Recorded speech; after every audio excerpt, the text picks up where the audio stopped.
Sous le sable immobile du désert, un silence plus ancien que la mémoire respire encore. Les pyramides se dressent non pas comme des ruines, mais comme des équations tournées vers le ciel. Chaque pierre semble répondre à une logique que le temps n'a pas su effacer. Un savoir chuchoté, perdu, retrouvé dans les angles et les ombres. Ce n'est pas seulement une histoire d'architecture, mais d'une géométrie impossible, d'un langage mathématique que personne n'aurait dû connaître. Quelque chose dans leurs proportions défie la chronologie des civilisations. Elles murmurent une vérité que les nombres eux-mêmes peinent à contenir. Et sous la lumière fixe du Nil, on devine une main, une intention, un calcul venu d'un autre âge ou d'un autre monde. Le vent du désert ne parle pas, il efface. Il passe sur les blocs de calcaire comme sur des siècles de mémoire, et ce qu'il laisse derrière lui n'est pas le vide, mais une sorte de murmure. Au cœur de ce silence, les pyramides se dressent encore, immobiles et patientes. Rien ne bouge, et pourtant tout respire. Chaque pierre semble retenir une pensée ancienne, une phrase non prononcée, suspendue entre la terre et le ciel. Elles ne sont pas seulement des monuments, elles sont des présences. Leur calme est celui d'un être qui sait depuis longtemps que le monde a oublié. Quand on approche de Gizeh, la première impression n'est pas celle de la grandeur, mais de l'étrangeté. Ces formes parfaites, plantées dans le sable, paraissent étrangères à la logique du temps. On les imagine bâties par des mains humaines, mais tout dans leur allure semble nier cette évidence. Leur équilibre, leur orientation, leur permanence défient la fragilité de tout ce que l'homme construit. On se demande alors à quoi pensaient ceux qui les ont élevés. Et surtout, pourquoi leur œuvre semble-t-elle si calme, si absolue? Les anciens Égyptiens ne parlaient insolent pas de monuments. Pour eux, une pyramide était une demeure, pas celle d'un roi, comme l'ont cru longtemps les archéologues d'instant, mais celle d'un passage, une porte entre le visible et l'invisible. Les inscriptions, les symboles, les conduites en bélantes qui montent vers le ciel, tout semble inviter à regarder au-delà de la pierre. Et peut-être est-ce cela le secret le plus profond. Les pyramides ne cherchent pas à être comprises, mais ressenties. Sous la lumière du matin, leurs arêtes tantôt se découpent nettes, presque tranchantes, comme si le soleil lui-même les révélait à nouveau chaque jour. Au crépuscule, elles deviennent floues, fondues dans la poussière dorée du désert. Elles changent de visage, mais jamais d'essence. Ce sont des formes qui semblent contenir leur propre silence, comme si le monde autour n'était qu'un écho. Les voyageurs anciens disaient qu'en approchant des pyramides, on ressentait une sorte de vertige, non pas de peur, mais d'immensité. Ce vertige ne vient pas seulement de leur taille, mais du sentiment d'être observé par quelque chose de plus ancien que la mémoire. Les pierres regardent, semble-t-il. Elles jugent sans parole, comme des témoins d'un âge où la pensée se gravant dans la matière. Les archéologues modernes ont mesuré, comparé, étudié. Ils ont noté les pentes, les proportions, les alignements. Mais dans cette rigueur scientifique, quelque chose leur échappe toujours, la sensation. La pyramide ne se livre pas aux chiffres. Elle se livre à celui qui reste en silence assez longtemps pour entendre le murmure des siècles. Le sable bouge à peine, et dans cette lenteur, on devine la respiration d'un autre temps. Il y a dans la pyramide une idée d'éternité, mais pas celle de la gloire. Ce n'est pas un cri vers le ciel, c'est une offrande au silence. Les anciens bâtisseurs semblaient comprendre que toute chose construite par l'homme doit se dissoudre un jour, sauf si elle essaie bâtie avec la pensée du ciel. Alors la pierre devient mémoire, et la mémoire devient lieu. Les hiéroglyphes ne disent presque rien de la construction des pyramides. Les textes anciens parlent des dieux, du Nil, du passage des âmes, mais rarement du chantier lui-même. C'est comme si le savoir nécessaire à cette œuvre n'avait jamais été écrit.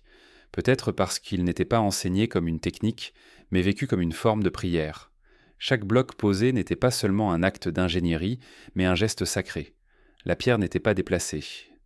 Elle était accompagnée. On raconte que les ouvriers, avant chaque lever du soleil, chantaient pour réveiller la pierre, non pas pour l'adorer, mais pour l'accorder à leur intention. Cette idée peut sembler naïve, mais elle traduit une compréhension profonde. Dans l'esprit égyptien, tout ce qui existe possède une vibration. Une pyramide n'est pas une masse immobile, mais un instrument silencieux, accordé à la lumière, au vent, au passage du temps. Certains disent que si l'on s'assoit assez longtemps près de ces murs, on ressent une sorte de calme étrange, une paix qui ne vient pas du lieu, mais de soi-même. Peut-être est-ce là le véritable message. Les pyramides ne parlent pas du passé, mais du présent. Elles rappellent à celui qui les contemple ce que signifie être ancré, stable mais ouvert à l'invisible. Leur silhouette est si parfaite qu'on en oublie leur poids. On pourrait croire qu'elles flottent, à peine posées sur le sable. Et pourtant, elles sont là depuis des millénaires, témoins muets de la disparition de royaumes, de langues, d'empires. Les tempêtes passent, les peuples s'effacent, mais elles demeurent. Ce n'est pas seulement une question de solidité, c'est une question d'équilibre, celui que l'homme perd quand il oublie le silence. Les premières fois où des voyageurs européens les ont vues, beaucoup ont parlé d'illusion. Les pyramides semblaient trop précises pour être anciennes, trop ordonnées pour appartenir au chaos du passé. Certains les croyaient récentes, d'autres les disaient œuvres d'une civilisation perdue. Dans tous les cas, elles provoquaient d'enfant la même sensation, celle d'un mystère qui résiste. Ce mystère n'est pas dans les pierres, mais dans la pensée qu'elles incarnent, une pensée qui ne sépare pas la science du sacré, ni la matière de l'esprit. Pour les anciens Égyptiens, comprendre le monde, c'était le vivre dans son ensemble, non le disséquer.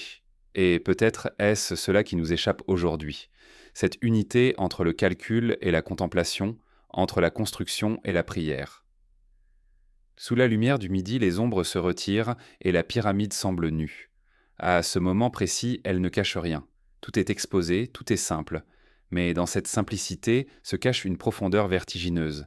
C'est la simplicité du ciel, la clarté du sable, la vérité d'une œuvre qui ne cherche pas à être admirée, mais à être ressentie. La nuit, quand la lune glisse sur ses arêtes, la pierre devient presque liquide. Le désert s'apaise, les sons s'éteignent, et il ne reste qu'un grand souffle tranquille. Ceux qui ont dormi à proximité racontent avoir rêvé d'escaliers infinis, de corridors qui montent vers des chambres de lumière. Peut-être le rêve continue-t-il encore, porté par ces blocs qui gardent la mémoire du feu et du froid, du chant et du silence. Les pyramides ne demandent rien. Elles attendent, elles ne livrent pas de message clair, car elles ne parlent pas notre langue. Leur langage est celui de la patience, du temps étiré. En leur présence, on comprend que l'immortalité n'est pas un don, mais une manière d'exister, lentement, calmement, en harmonie avec ce qui dépasse la vie. Peut-être que le véritable mystère n'est pas comment elles ont été bâties, mais pourquoi elles continuent tant d'exister ainsi, intactes dans leur calme, indifférentes à nos explications.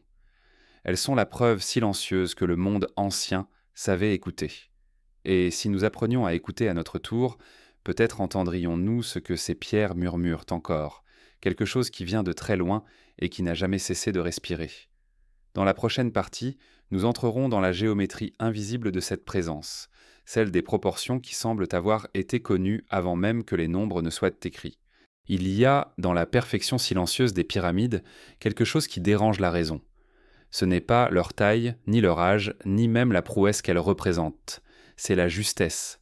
Cette impression que chaque pierre, chaque angle, chaque orientation répond à une logique qui dépasse la simple nécessité de bâtir, comme si la main humaine avait été guidée par une idée plus vaste, une pensée ordonnée, presque cosmique, mais qui ne se laisse pas saisir. Les hommes modernes ont appris à mesurer tout ce qu'ils voient. Nous plaçons des règles sur la terre, des instruments dans le ciel, et nous nommons la précision science.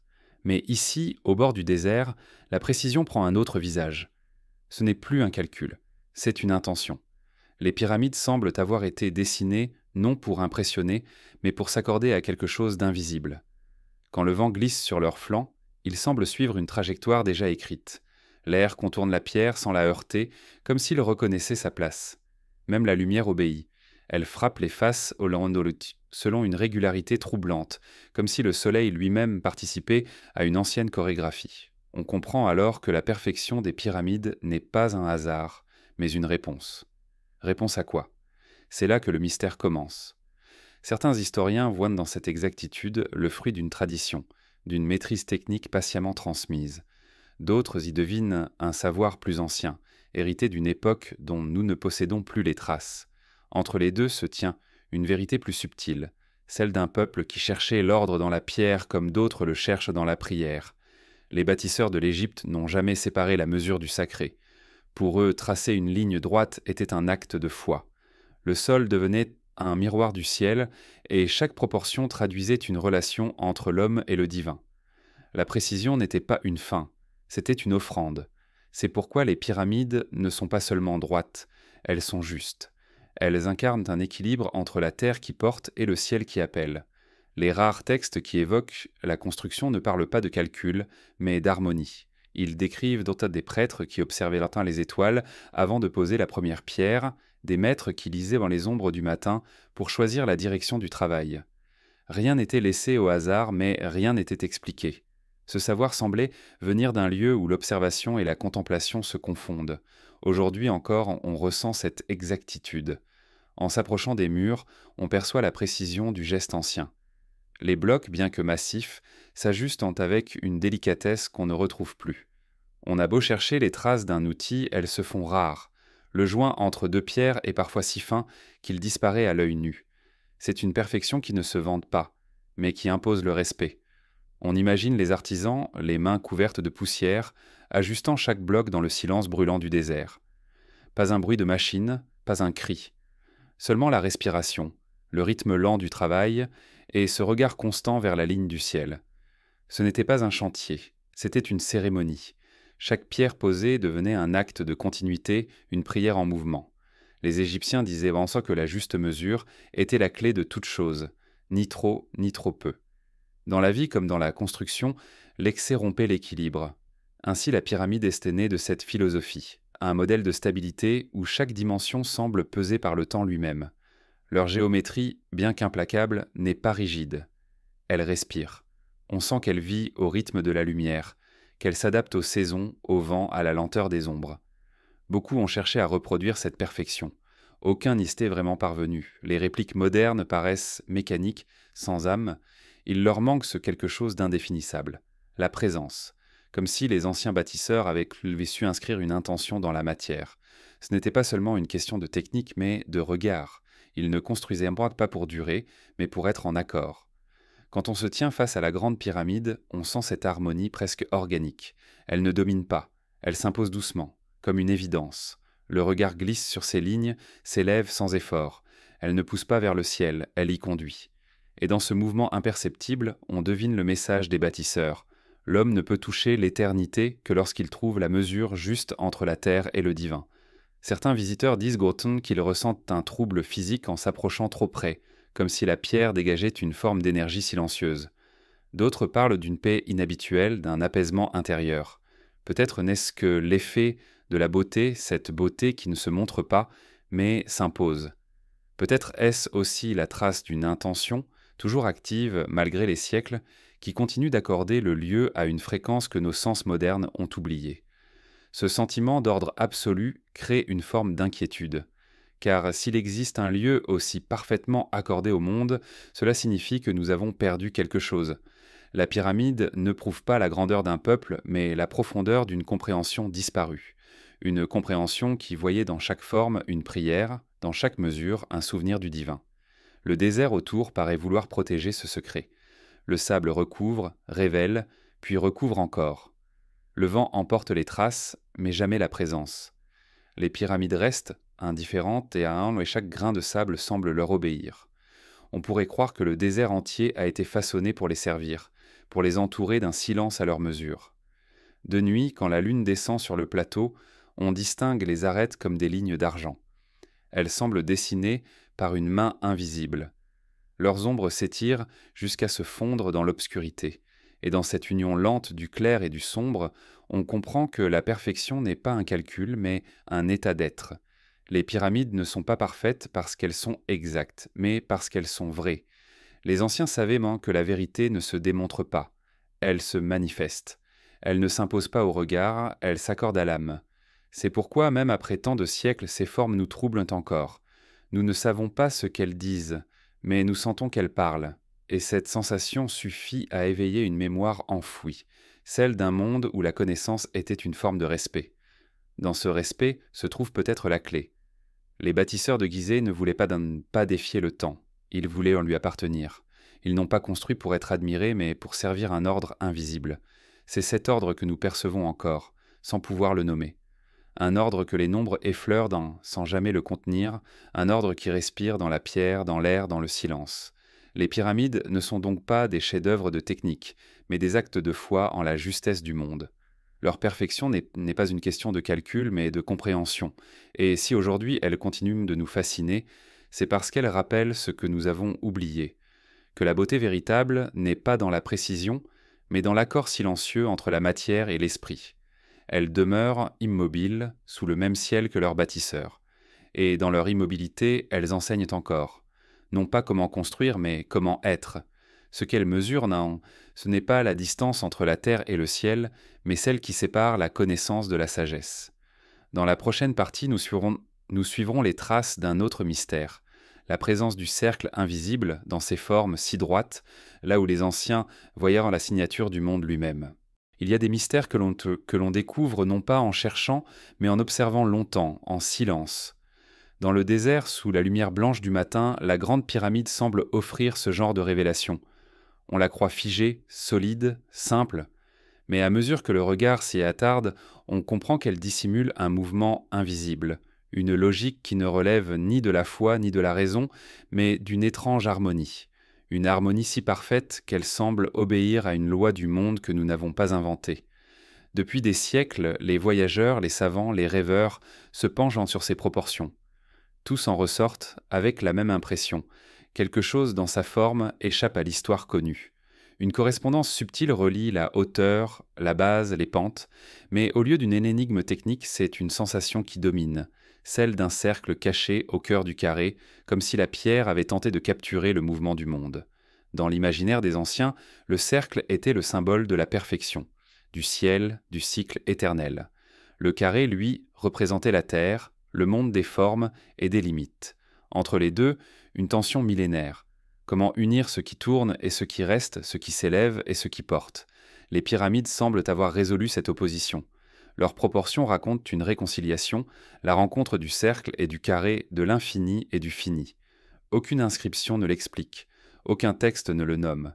Et pourtant la sensation persiste. Tout ici est mesuré selon une logique qui dépasse le besoin. Les bâtisseurs ne voulaient pas seulement ériger un monument, mais rendre visible une correspondance. Cette correspondance, les anciens Égyptiens l'apercevaient dans le ciel, dans les crues du Nil, dans la trajectoire des étoiles.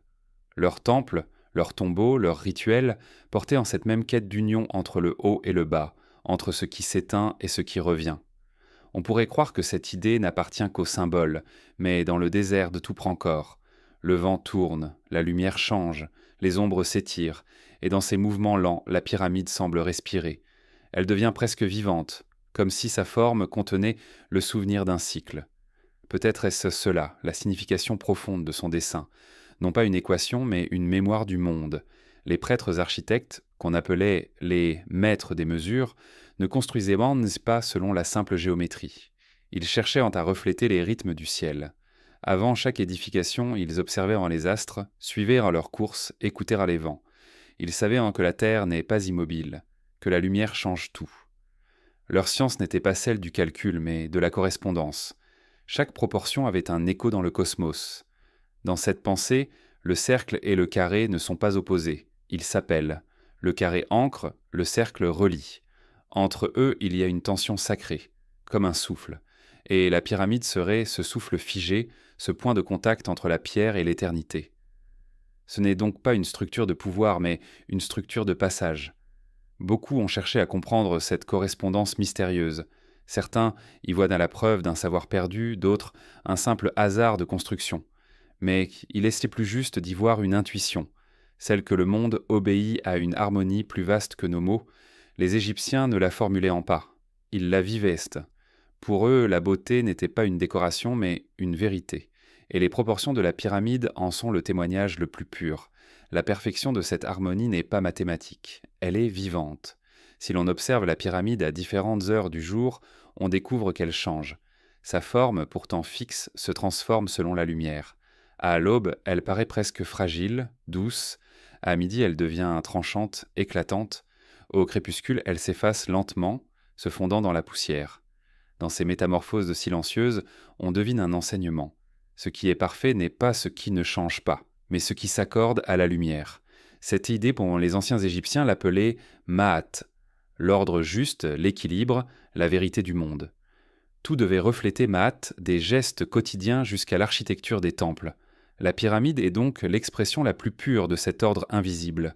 Elle traduit dans la pierre la conviction que tout dans l'univers répond à un rythme commun, celui de la vie qui s'élève et redescend, celui de la lumière qui naît et s'éteint. Ce que nous appelons mystère n'en est peut-être pas un. C'est une autre façon de comprendre le réel, plus lente, plus intérieure. Pour les anciens, la connaissance ne venait pas de la dissection, mais de l'écoute. Le savant était un prêtre, le constructeur un poète. Ils observaient le monde avec une patience que nous avons perdue. Et dans cette patience, ils découvraient prendre des vérités que nous avons oubliées. Que tout, jusqu'à la pierre, respire selon un rythme caché. En regardant la pyramide, on ressent ce rythme comme une pulsation silencieuse. Elle ne bouge pas, mais tout autour d'elle se meut. Le désert, le vent, les étoiles, les siècles. Et pourtant elle demeure. Peut-être parce qu'elle a été bâtie non pas pour résister au temps, mais pour s'y accorder. Elle ne lutte pas contre le changement, elle l'accueille. C'est de cela sa perfection, être à la fois immobile et vivante. Dans certaines traditions anciennes, on disait que le monde est une architecture de forme, un équilibre entre la pierre et le souffle. La pyramide incarne cette croyance. Elle unit la matière la plus dense à l'idée la plus légère. Son sommet pointe vers le ciel, mais ses fondations plongent profondément dans la terre. C'est une image de l'existence elle-même, l'homme qui se tient entre deux infinis, la tête tournée vers la lumière, les pieds ancrés dans l'ombre. La beauté de la pyramide tient à cette tension maîtrisée. Tout y est à sa place, rien ne dépasse. Le regard monte et s'apaise. Et dans cette montée silencieuse, on comprend que la pyramide n'est pas un message, mais une méditation. Une prière de pierre offerte au monde, un mot immense écrit dans une langue sans alphabet. Ce que nous appelons aujourd'hui le mystère des proportions pourrait bien être une invitation à écouter différemment. Non plus avec les yeux du calcul, mais avec ceux de la contemplation. Les anciens savaient même que certaines vérités ne se prouvent pas, elles se vivent. Il faut se tenir là, sous le soleil du désert, sentir la chaleur sur la peau, écouter le vent frôler les parois et laisser la pierre parler. Alors peut-être on entend le battement discret du monde, car ce qui fascine dans la grande pyramide, ce n'est pas ce qu'elle cache, mais ce qu'elle révèle de nous. Elle nous rappelle que la connaissance, avant d'être science, fut silence, que comprendre c'est d'abord s'accorder, et que parfois les vérités les plus profondes se dissimulent dans la forme la plus simple. Un triangle, un carré, un souffle, un cercle invisible au cœur du désert. Elle continue de se dresser là, impassible, comme si elle attendait que l'humanité retrouve le regard capable de la comprendre. Non pas pour percer un secret, mais pour renouer avec une ancienne évidence, celle d'un monde ordonné non par la volonté, mais par l'harmonie. Sous la lumière dorée du soir, le vent soulève doucement le sable. L'air devient presque translucide. On croirait voir la pyramide respirer, se fondre dans le ciel. Peut-être qu'à cet instant, elle se souvient de ce qu'elle incarne, le lien entre la terre et le souffle, entre la matière et l'éternel. Dans la prochaine partie, nous suivrons la lumière qui traverse ces pierres immobiles, cette danse lente du soleil et de l'ombre qui semble obéir à une pensée ancienne, aussi vaste que le ciel d'Égypte. Sous le soleil d'Égypte, la lumière ne se contente pas d'éclairer, elle sculpte. Chaque pierre, chaque arête, chaque face devient un miroir du ciel, une surface où se dépose la clarté du monde. Les pyramides n'existent vraiment que dans cette danse lente entre l'ombre et la lumière. Elles changent à chaque heure du jour, comme si le soleil lui-même rejouait un dialogue ancien avec la pierre. Ce qui fascine n'est pas seulement la manière dont elles captent la lumière, mais la façon dont elles la prévoient. Rien dans leur orientation n'est laissé au hasard. Elles ne regardent pas le ciel. Elles le suivent. Leur faste semble répondre à un cycle précis, à un ordre solaire dont la justesse dépasse la simple observation. À certaines heures, l'ombre s'efface exactement sur leur pente, comme si la lumière venait les saluer. À d'autres moments, la nuit s'avance lentement et la pyramide paraît absorber le ciel. Ce dialogue entre l'ombre et la lumière est peut-être le véritable cœur du mystère. Les bâtisseurs n'ont pas simplement dressé des blocs dans le désert, ils ont composé une œuvre vivante, mouvante, qui change sans jamais se déformer. C'est une horloge sans aiguille, un calendrier silencieux, un instrument cosmique qui ne mesure rien, sinon le passage du temps lui-même. L'aube, sur le plateau de Gizeh, est une naissance. La lumière rase effleure la pierre, caresse les angles, révèle les lignes comme un pinceau lent. À ce moment, la pyramide semble s'éveiller. On croirait voir un être ancien qui reprend son souffle. La chaleur du jour n'a pas encore effacé la douceur du sable froid. Les oiseaux s'élèvent en spirale au-dessus du Nil. Dans cet instant suspendu, tout semble aligné. Le ciel, la terre, la mémoire.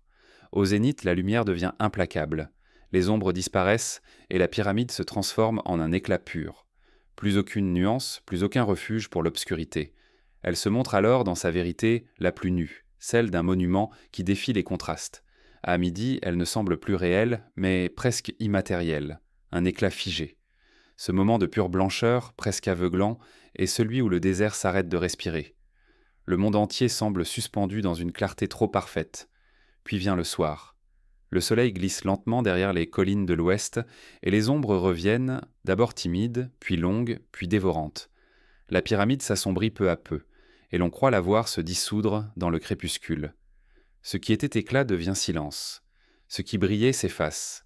Et pourtant, même dans la nuit, elle reste là, invisible mais présente, comme si la lumière qu'elle avait reçue dans la journée continuait de rayonner à l'intérieur. Les anciens Égyptiens voyaient dans cette alternance un symbole du voyage de l'âme. Le soleil naissant était la promesse, le midi la plénitude, le soir la transformation. Les temples, les tombes, les statues suivaient cette même logique. Rien dans leur conception n'était le figé. Tout participait à un cycle, à une respiration cosmique. Les pyramides, elles, en sont la plus pure incarnation. Elles ne sont pas des monuments de pierre, mais des instruments de lumière. Des siècles plus tard, certains voyageurs racontèrent qu'à certaines saisons, l'ombre de la grande pyramide semblait se projeter selon des directions précises, comme si elle pointait vers des lieux choisis. D'autres observèrent que, durant des jours particuliers, la lumière pénétrait les galeries intérieures d'une manière presque calculée. Ces observations nourrirent mille théories. Mais peut-être n'y a-t-il pas à chercher de plans secrets. Peut-être que tout cela n'est qu'un reflet de la logique du monde. Quand la pierre s'accorde parfaitement au ciel, tout devient juste. Ce qui est sûr, c'est que les anciens bâtisseurs savaient lire la lumière. Non pas seulement l'étudier, mais la comprendre comme une matière vivante. Dans leur esprit, le soleil n'était pas un astre lointain, mais une présence divine, une conscience qui se reflétait sur la terre. Construire selon la lumière, c'était s'inscrire dans son mouvement. Ainsi, la pyramide n'est pas tournée vers le soleil par hasard. Elle en est la résonance. Il faut imaginer ces hommes sur le plateau traçant les premières lignes sur le sable. Le ciel au-dessus d'eux, immense et clair, le Nil à l'horizon, et la certitude d'œuvrer pour quelque chose qui dépasse leur vie. Chaque orientation, chaque alignement, chaque pierre posée suivait un rituel précis. Il ne s'agissait pas d'obéir à un plan, mais à un souffle. Une fois encore, tout relevait de la patience. Aujourd'hui, les satellites confirment ce que les anciens savaient déjà. La précision des axes est presque absolue. Mais ces constatations, froides, Charan manquent l'essentiel. Ce que les bâtisseurs ont créé n'est pas une œuvre d'exactitude, mais une œuvre d'accord. Ils ont cherché le point où la lumière touche la terre sans l'écraser, où l'ombre existe sans dominer. C'est dans cette rencontre que réside le sens profond de leur œuvre. Trouver la place juste entre la clarté et le mystère. La nuit, les étoiles reprennent leur rôle. Sur le noir du ciel, elles s'allument comme des braises suspendues. Et la pyramide, désormais plongée dans l'obscurité, semble répondre. Son sommet parfois reflète faiblement la lumière de la lune, et on croirait y voir une correspondance. La terre qui parle au ciel dans le langage du silence. Ce dialogue n'a jamais cessé, et il se rejoue chaque nuit, chaque aube, depuis des millénaires. Il existe une légende, murmurée parmi les anciens conteurs, selon laquelle les pyramides ne furent jamais terminées. Non pas parce qu'il manquait des pierres, mais parce qu'elles étaient dents vivantes. Tant que le soleil se lève et se couche, leur œuvre continue. Chaque jour, la lumière ajoute un trait, une nuance, une vibration à cette architecture silencieuse. C'est une construction lente, infinie, invisible à l'œil humain, mais inscrite dans le souffle du temps. Et si en vérité la lumière était la véritable matière de la pyramide? La pierre n'en serait que le support, le réceptacle. Car ce qui nous frappe, ce n'est pas la masse, mais la manière dont elle capte et renvoie la clarté. Elle devient alors un miroir du ciel, une forme parfaite pour retenir l'éclat d'un dieu solaire, ou peut-être simplement pour nous rappeler que la beauté naît toujours de la rencontre entre la lumière et ce qu'elle éclaire. En regardant longtemps ces monuments, on sent que l'ombre ne s'y oppose jamais à la lumière. Elle la complète. Sans ombre, la forme perd son relief. Sans lumière, la pierre perd son sens. Ensemble, elles tissent le véritable langage du monde, celui du contraste. Et dans ce contraste, tout trouve sa place, même le mystère. Peut-être que les bâtisseurs ne cherchaient pas à défier le temps, mais à figurer cette union, la clarté qui révèle, l'ombre qui protège. C'est ainsi que la pyramide devient, non pas un monument de domination, mais un sanctuaire d'équilibre. Elle nous apprend que le monde ne s'explique pas, il s'éclaire. Le désert, chaque soir, se referme sur elle. Le vent reprend sa course, le sable recouvre les traces des pas. Pourtant, dans le silence qui suit, il reste une lumière invisible, une lueur qui persiste même quand le soleil disparaît. C'est celle-là que la pyramide garde précieusement, la lumière intérieure, celle qui ne dépend pas du ciel, mais du regard de ceux qui savent encore contempler. Ramsès Tonton, dans la prochaine partie, nous explorerons la signification plus profonde de cette clarté. Comment, pour les anciens, la lumière n'était pas seulement un phénomène, mais une présence sacrée, un langage par lequel les dieux écrivaient à moi le monde. Dans les temples, sur les murs effacés par le sable, une phrase revient souvent. Ce qui est juste sur la terre est le reflet de ce qui est juste dans le ciel. Cette idée, répétée comme un serment silencieux, contient peut-être tout le mystère de l'Égypte ancienne. Les pyramides, les temples, les obélisques, tout semble répondre à ce principe. La géométrie, pour les anciens bâtisseurs, n'était pas un savoir, mais un culte. Elle n'était pas un outil de mesure, mais un moyen de prière. Dans la pierre, ils cherchaient l'équilibre invisible du monde. Leurs lagnes, leurs angles, leurs proportions ne visaient pas la beauté. Elles visaient à l'accord. Chaque structure devait vibrer avec le souffle du ciel, refléter l'ordre cosmique dans la matière terrestre. Ainsi naquit ce que les sages nommaient la géométrie du sacré, un art de relier ce qui est en haut à ce qui est en bas, sans jamais rompre le fil entre eux. Ce lien se ressent encore aujourd'hui, au milieu du désert. On s'approche d'une pyramide comme on s'approcherait d'un temple endormi. Le vent glisse sur les parois, le silence devient plus dense. On ne comprend pas tout de suite ce qui agit, mais on le sent. Il y a dans ces formes une paix qui dépasse la raison, une harmonie qui ne s'explique pas mais qui s'impose. L'esprit moderne, habitué à analyser, ne sait plus comment accueillir ce genre de présence. Pourtant, quelque chose en nous la reconnaît, une mémoire très ancienne, comme un écho oublié de notre propre origine. Les Égyptiens pensaient que l'univers n'était pas fait de hasard, mais de correspondance. Chaque chose existait parce qu'elle avait une place dans un tout ordonné. La géométrie n'était donc pas une invention humaine, mais une découverte spirituelle. En reproduisant dans la pierre les formes que les dieux avaient retracées dans le ciel, les bâtisseurs rendaient hommage à cet ordre éternel. C'est pour cela qu'ils ne distinguaient point pas la science de la foi, ni la technique du rite. Le trait du maître d'œuvre valait une prière. Dans les écoles des prêtres architectes, on apprenait à dessiner des formes avant d'apprendre à les construire. On méditait sur le carré, le triangle, le cercle, non pour les comprendre, mais pour les contempler. Chacune de ces figures portait un sens. Le carré représentait la stabilité de la terre, le triangle, l'élévation vers le divin, le cercle, la perfection des cycles célestes. En les unissant, on obtenait une image complète du monde. Les pyramides, dans leur simplicité apparente, réunissent en ces trois symboles. Elles s'élèvent à partir du carré de la terre pour rejoindre le point invisible du ciel. Il y a dans cette idée une poésie silencieuse. Les formes ne sont pas des concepts, elles sont vivantes, elles parlent, elles résonnent. L'homme ancien le savait instinctivement. Lorsqu'il traçait un angle, il invoquait la force du monde. Lorsqu'il orientait un mur, il appelait la lumière. Les gestes du constructeur étaient des prières géométriques, des tentatives d'aligner la main humaine sur la main divine. Les murs des temples évoquent donc souvent la déesse Maat, incarnation de la vérité et de la mesure juste. Son symbole était la plume, légère et droite, mais capable de peser l'âme d'un homme. C'est elle qui guidait les bâtisseurs. Faire en sorte que chaque pierre soit à sa place, que chaque forme trouve son équilibre, que rien ne dépasse. Maat, c'était l'ordre du monde, l'équilibre cosmique devenu visible. La géométrie, c'était sa langue. Ce respect du sacré donnait aux constructions une dimension vivante. Les pyramides n'étaient pas des tombeaux, mais des instruments de passage, des portes d'équilibre entre le visible et l'invisible. Leur forme canalisait les forces du ciel vers la terre et inversement.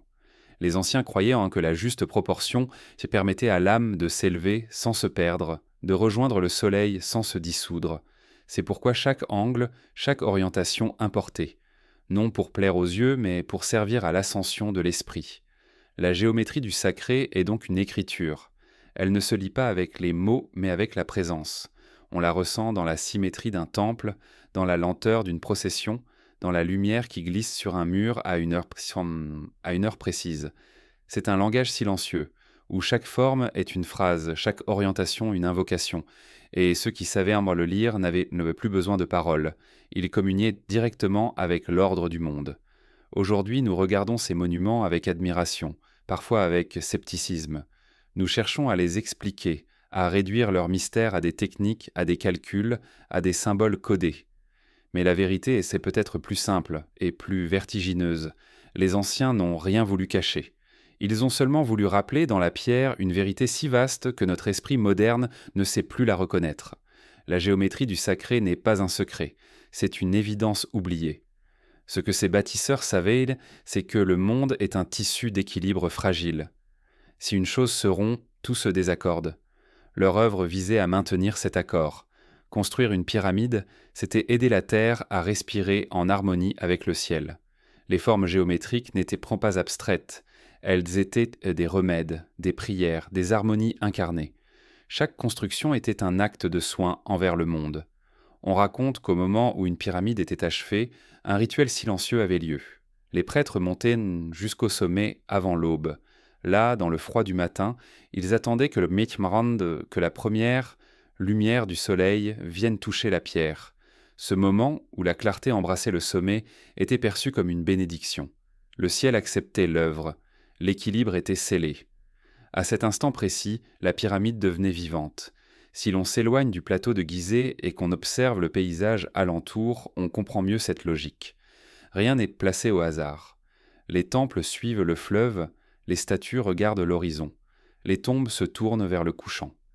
Tout est orienté selon une intention précise. L'Égypte entière semble conçue comme une carte symbolique où chaque lieu correspond à une étoile, chaque construction à un passage. C'est un pays où la terre est une prière géométrique adressée au ciel. La géométrie du sacré n'a pas disparu. Elle se devine encore dans certaines cathédrales, dans les mandalas d'Orient, dans les jardins zen où chaque pierre a un sens. Elle vit dans les lieux où l'homme cherche à se rappeler que l'espace peut être un chemin vers l'intérieur, là où la forme n'enferme pas, mais ouvre, là où la mesure devient musique. Les pyramides, dans leur silence millénaire, demeurent les témoins de cette connaissance. Elles nous rappellent que les formes les plus simples sont parfois les plus profondes, qu'un carré, un triangle, un point peuvent contenir la totalité du monde, si on les regarde avec assez de lenteur, et qu'au fond, la vraie géométrie n'est pas celle qu'on trace sur la pierre, mais celle qu'on découvre dans le cœur, à cet espace où le ciel et la terre continuent de se rencontrer. Quand le soleil disparaît derrière le désert, la pyramide s'assombrit et le vent retombe. Le sable doucement reprend son souffle. La nuit s'installe et la pierre garde la mémoire de la lumière. On dirait qu'elle respire encore, comme si son équilibre continuait de vivre au-delà du visible. Peut-être est-ce cela, le véritable sens de la géométrie du sacré, la forme qui ne finit jamais, la présence qui survit à la matière. Dans la prochaine partie, nous traverserons la surface même de la pierre pour entrer dans ses chambres intérieures, là où le silence devient presque vivant et où la géométrie se transforme en labyrinthe de lumière et d'ombre. Lorsque l'on se tient au pied de la grande pyramide, l'immensité du dehors semble déjà irréelle. Mais ce n'est qu'en franchissant l'ouverture étroite, en glissant dans le passage qui s'enfonce dans l'ombre, que l'on découvre l'autre visage du monument. Là, sous la peau de calcaire, commence un monde de silence. Un monde qui ne répond plus à la lumière, mais à la lenteur du souffle et à l'écoute des pierres.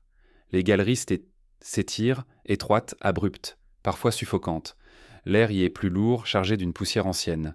Les sons disparaissent presque aussitôt, un pas, un écho, puis plus rien. C'est comme si le lieu absorbait toute vibration, comme s'il buvait le bruit pour ne laisser qu'une seule présence, la sienne. Dans cette obscurité, on comprend que la pyramide n'est pas seulement un monument que l'on contemple de l'extérieur. C'est un être creux, un organisme de pierre où chaque couloir, chaque chambre, chaque angle répond à une intention. Les anciens Égyptiens voyaient dans la matière comme un corps habité. La pierre n'était jamais inerte, elle avait un esprit, un souffle, une fonction.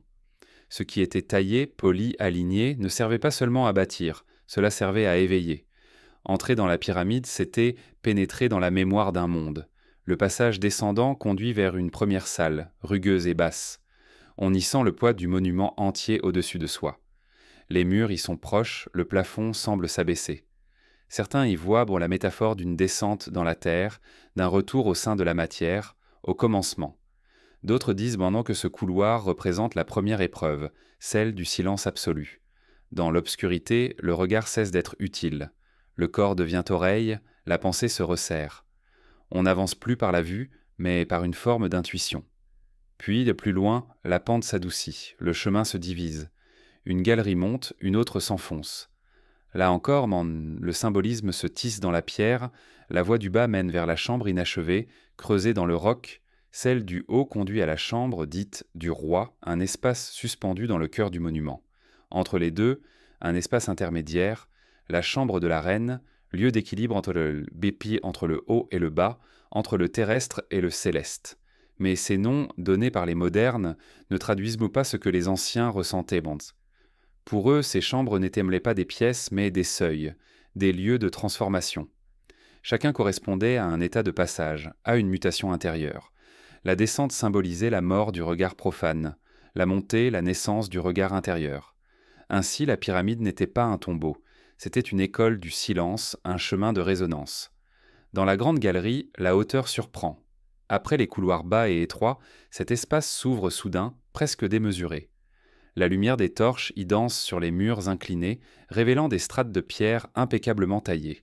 On dirait la nef d'un temple renversé, un couloir céleste où la gravité se suspend. Ceux qui y ont marché disent qu'on y ressent un changement subtil, une sensation d'allègement. Le silence devient plus profond, mais moins oppressant. On sent que la pierre, ici, vibre autrement. Les bâtisseurs semblent avoir pensé cette architecture comme une respiration. Chaque passage étroit précède une ouverture, chaque espace clos appelle un dégagement.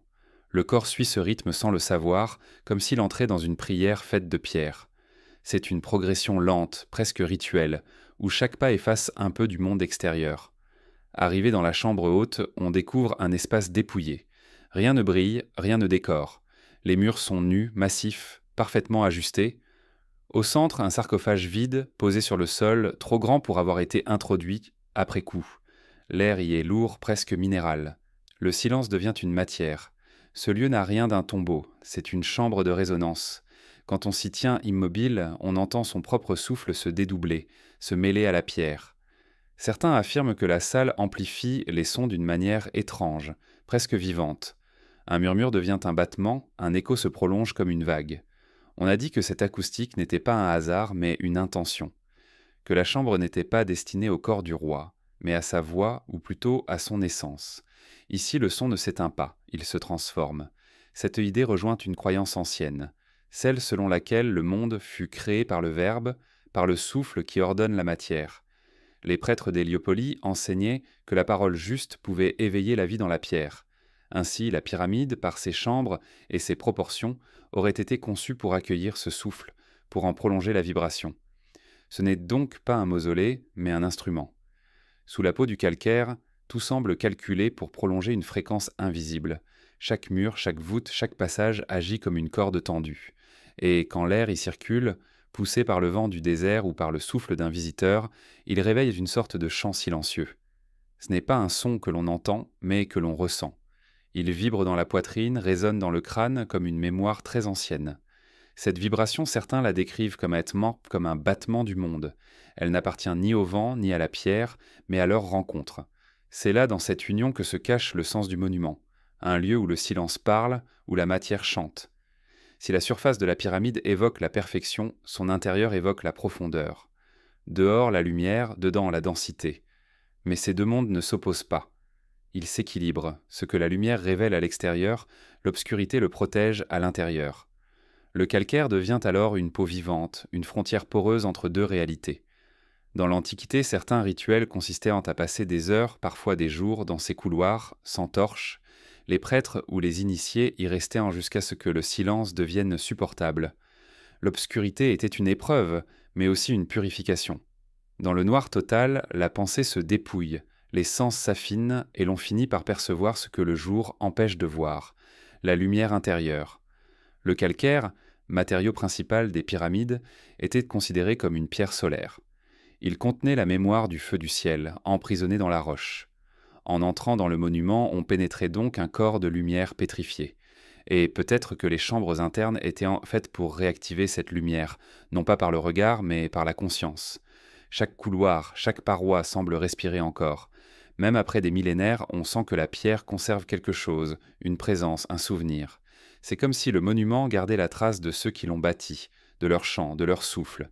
Leurs gestes sont devenus éternels parce qu'ils ont été faits avec l'intention juste. Sous la peau du calcaire, il ne reste rien de l'or des pharaons ni du faste des dynasties.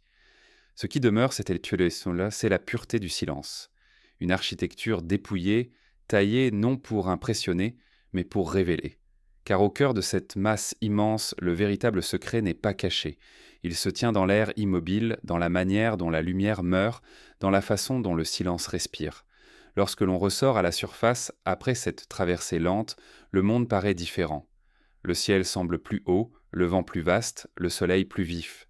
On a l'impression que la pyramide n'est pas un monument qu'on visite, mais un être qui vous a observé, mesuré, accepté, comme si elle décidait à qui elle se livre vraiment. Les Égyptiens disaient que celui qui entre dans le ventre de la pierre en ressort transformé, qu'il y laisse une part de son ancienne identité et qu'il en rapporte une autre, plus légère, plus attentive. Peut-être avait-il raison. Peut-être la pyramide n'est-elle pas seulement un souvenir du passé, mais un miroir du présent, un lieu où l'homme apprend encore à écouter ce qu'il ne comprend plus. Dans la prochaine partie, nous quitterons ces chambres de silence pour chercher ceux qui les ont créées, les bâtisseurs invisibles, porteurs d'un savoir si ancien qu'il semble appartenir à la mémoire même du monde. On imagine souvent des foules d'ouvriers écrasés par la chaleur, des pierres traînées sur le sable, des chants pour rythmer l'effort. L'histoire officielle décrit des hommes, des outils rudimentaires, des cordes et de la volonté. Mais quand on se tient face à la pyramide, quelque chose dans cette image paraît incomplet. Trop humaine peut-être, trop simple pour expliquer une œuvre qui semble dépasser la mesure de l'homme. Qui étaient réellement ceux qui ont bâti ces montagnes de pierre? Quel visage, quelle voix, quel secret se cachent derrière ces blocs assemblés avec une patience surhumaine? Les traces que le temps a laissées sont rares. Quelques outils de cuivre, des marques gravées dans la pierre, des fragments de papyrus. Rien qui explique comment une civilisation sans machine a pu concevoir un ensemble si parfait. Rien qui rende compte de la précision, de l'uniformité, de la durée. Comme si les bâtisseurs avaient choisi de disparaître derrière leur œuvre, laissant la pierre parler pour eux. Les Égyptiens eux-mêmes n'ont presque rien écrit sur la construction des pyramides. Pas de chronique, pas de glorification du travail, pas de récit héroïque. Le silence est total. Ce silence est peut-être plus éloquent que n'importe quelle archive. Il indique que le mystère était sacré, que le savoir n'appartenait pas à la parole, mais à la transmission secrète. Les bâtisseurs ne se racontaient pas, ils servaient nains. Ils faisaient partie d'un ordre plus grand qu'eux, d'une mission qui dépassait leur vie. Ceux qui ont dressé la grande pyramide n'étaient sans doute pas des esclaves. Les fouilles autour du plateau ont révélé des villages d'ouvriers, des logements organisés, des traces de nourriture, de soins. Tout indique qu'ils étaient nourris, respectés, intégrés à un système complexe. Des artisans, des tailleurs de pierre, des prêtres du chantier. Chacun avait sa fonction et toutes ces fonctions semblaient ordonnées selon une discipline à la fois humaine et spirituelle. Leur hiérarchie n'était pas fondée sur la richesse mais sur la maîtrise. Le savoir du geste valait plus que le nom. Les plus anciens guideront les plus jeunes, non par la parole mais par la répétition du mouvement juste. Une génération entière d'ouvriers pouvait passer sa vie à polir la même surface, à ajuster la même ligne. La perfection n'était pas une exigence, elle était un acte de foi. Le travail devenait prière. Certains chercheurs parlent d'une confrérie des bâtisseurs de lumière, une société discrète de maîtres d'œuvre, initiés au mystère de la matière. On dit qu'ils portaient sur leurs avant-bras des signes de reconnaissance, non pas des titres, mais des symboles d'équilibre, un oiseau, une étoile, un triangle. Ces marques n'étaient pas des décorations, mais des rappels. Elles disaient « Souviens-toi que tu construis avec ce qui te dépasse ». Les bâtisseurs invisibles n'étaient trop pas des ingénieurs au sens moderne. Ils étaient les gardiens d'un savoir mêlant observation, rituel et intuition. Leur science n'était pas séparée de leur foi. Lorsqu'ils taillaient la pierre, ils disaient l'enquilquant « libérer c'est l'esprit du rocher ». Chaque bloc devenait une entité éveillée, apte à s'accorder à l'ensemble. La matière n'était jamais inerte. Elle avait besoin d'être honorée pour s'unir harmonieusement à la construction. Ceux qui dirigeaient les travaux, les prêtres du haut savoir, ne maniaient pas les outils. Leur rôle était d'assurer la justesse du projet, non pas seulement dans ses dimensions physiques, mais dans son sens. Ils observaient dans le ciel, les crues du Nil, la position des étoiles. Ils disaient ensemble que le temps lui-même devait être favorable pour poser certaines pierres. Chaque étape suivait un rythme précis, une correspondance entre le monde visible et celui des forces invisibles. Leur vision du travail n'était pas celle d'un effort, mais d'une offrande. Ils construisaient comme d'autres prient, lentement, avec respect. Les gestes répétés devenaient un chant silencieux. Le bruit des marteaux, le frottement de la pierre, le craquement du bois, tout cela formait une musique rituelle. On raconte que certains chantiers étaient dirigés par la cadence des tambours afin que chaque équipe avance dans la même respiration. À force d'habiter la pierre, ces hommes devenèrent eux-mêmes partie du monument. Leur vie en s'effaçait, mais leur présence restait. On dit que la grande pyramide est pleine de ces âmes silencieuses, non pas enfermant, mais fondues dans la matière. Elles y veillent encore, anonymes, invisibles, confondues avec le souffle du désert. Les bâtisseurs invisibles ne cherchaient pas la gloire. Ils savaient qu'aucun nom ne survivrait sur le sable. Ce qu'ils voulaient, c'était l'œuvre juste, celle qui s'accorde au ciel et ne s'effondre pas avec le temps. Et peut-être est-ce pour cela que leur création a traversé les millénaires. Ce qui est fait sans orgueil ne se brise pas. Ce qui est fait avec pureté devient éternel. Dans les ruines voisines, on a retrouvé des outils simples, des maillets de pierre, des leviers de bois, des cordes tressées. Rien qui explique à lui seul la précision du travail. Et pourtant, ces instruments suffisaient, parce qu'ils étaient maniés avec un savoir qui n'était pas seulement technique. L'outil n'était qu'un prolongement de la main, et la main un prolongement de l'esprit. Entre les trois, il n'y avait aucune séparation. Il faut imaginer ces milliers d'hommes travaillant sous le même ciel, chacun concentré sur un geste, un détail, une ligne. Aucun ne possédait la vision totale de l'œuvre, mais tous en faisaient partie. Ils étaient les fragments d'un même esprit. Leur humilité formait la cohérence du tout. La pyramide n'a pas été construite par un roi, mais par une conscience collective. Peut-être est-ce cela le plus grand mystère. Comment une telle unité a-t-elle pu exister ? Comment un peuple entier a-t-il pu œuvrer des décennies ni pour une idée qui ne lui appartenait pas ? Les bâtisseurs invisibles savaient là avant quelque chose que nous avons oublié. Qu'il existe un bonheur dans l'anonymat, une joie dans le service silencieux, une paix dans l'accomplissement sans témoin. Ils ne cherchaient pas à laisser leur nom, mais à s'effacer dans la perfection du geste. Les rares textes évoquant la construction parlent d'un chant du lever du jour. Avant que les outils ne frappent la pierre, les ouvriers se rassemblèrent. Ils se tournaient vers l'horizon, saluant le soleil naissant et entonnaient une mélodie lente. Ce n'était pas une prière religieuse, mais un appel. Ils disaient que la lumière guide nos mains. Ce chant ouvrait le travail comme on ouvre un rituel. Chaque journée devenait ainsi un cycle complet. Naissance, effort, silence, repos. Dans cette répétition se cachait une sagesse. L'homme moderne veut toujours finir, accomplir, posséder. Les bâtisseurs, eux, savaient que l'éternité ne se mesure pas en fin. Chaque pierre posée était déjà une victoire, chaque alignement juste une offrande. Le but n'était pas la pyramide achevée, mais la justesse du processus. Leur anonymat, loin d'être une absence, est une forme de présence plus pure. C'est à cause de ce silence que leur œuvre parle encore. Si leur nom était gravé, la pyramide serait un monument à leur gloire. Mais elle n'est rien de tout cela. Elle est un témoignage d'humilité. Une offrande collective à quelque chose de plus vaste que le pouvoir d'un roi. Peut-être ces hommes savaient-ils qu'ils ne construisaient pas seulement pour leur époque, mais pour le regard du futur. Qu'un jour des êtres venus d'un autre âge viendraient s'émerveiller devant leur œuvre et ressentiraient cette même vibration. Ce lien silencieux, traversant le temps, est leur héritage véritable. Ils ont bâti un langage que seul le silence sait encore lire. Les bâtisseurs invisibles ne sont pas morts, ils dorment dans la pierre. Chaque fois que le vent souffle sur le plateau, chaque fois que la lumière glisse sur les blocs polis, c'est leur mémoire qui respire. On croit voir un monument figé, mais c'est un être vivant que l'on contemple, un être fait de la patience de milliers d'âmes, unies dans un même souffle. Dans la prochaine partie, nous suivrons les lignes tracées par ces mains anciennes, jusqu'aux confins de la terre, car il semble que la forme des pyramides n'obéisse pas tant seulement à l'Égypte, mais à un ordre plus vaste inscrit dans la géographie même du monde. Vue du ciel, la pyramide n'est plus un monument, c'est une orientation. Ses arêtes prolongées semblent tracer des lignes invisibles, s'étendant au-delà du désert, franchissant les mers, effleurant les montagnes, comme si elles appartenaient à une géométrie plus vaste que celle du plateau de Gizeh. Ces lignes ne s'arrêtent pas. Elles s'inscrivent dans la carte même du monde, reliant des points que les anciens connaissaient peut-être, mais que nous redécouvrons seulement aujourd'hui. Les Égyptiens ne construisaient jamais sans regarder le ciel, mais ils ne se contentaient pas d'observer les étoiles, ils les écoutaient.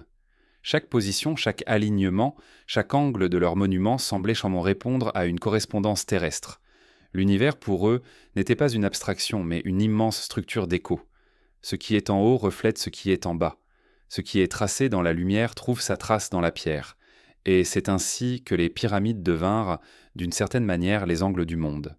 Leur disposition n'obéit pas seulement à la logique du terrain, mais à une cohérence plus subtile.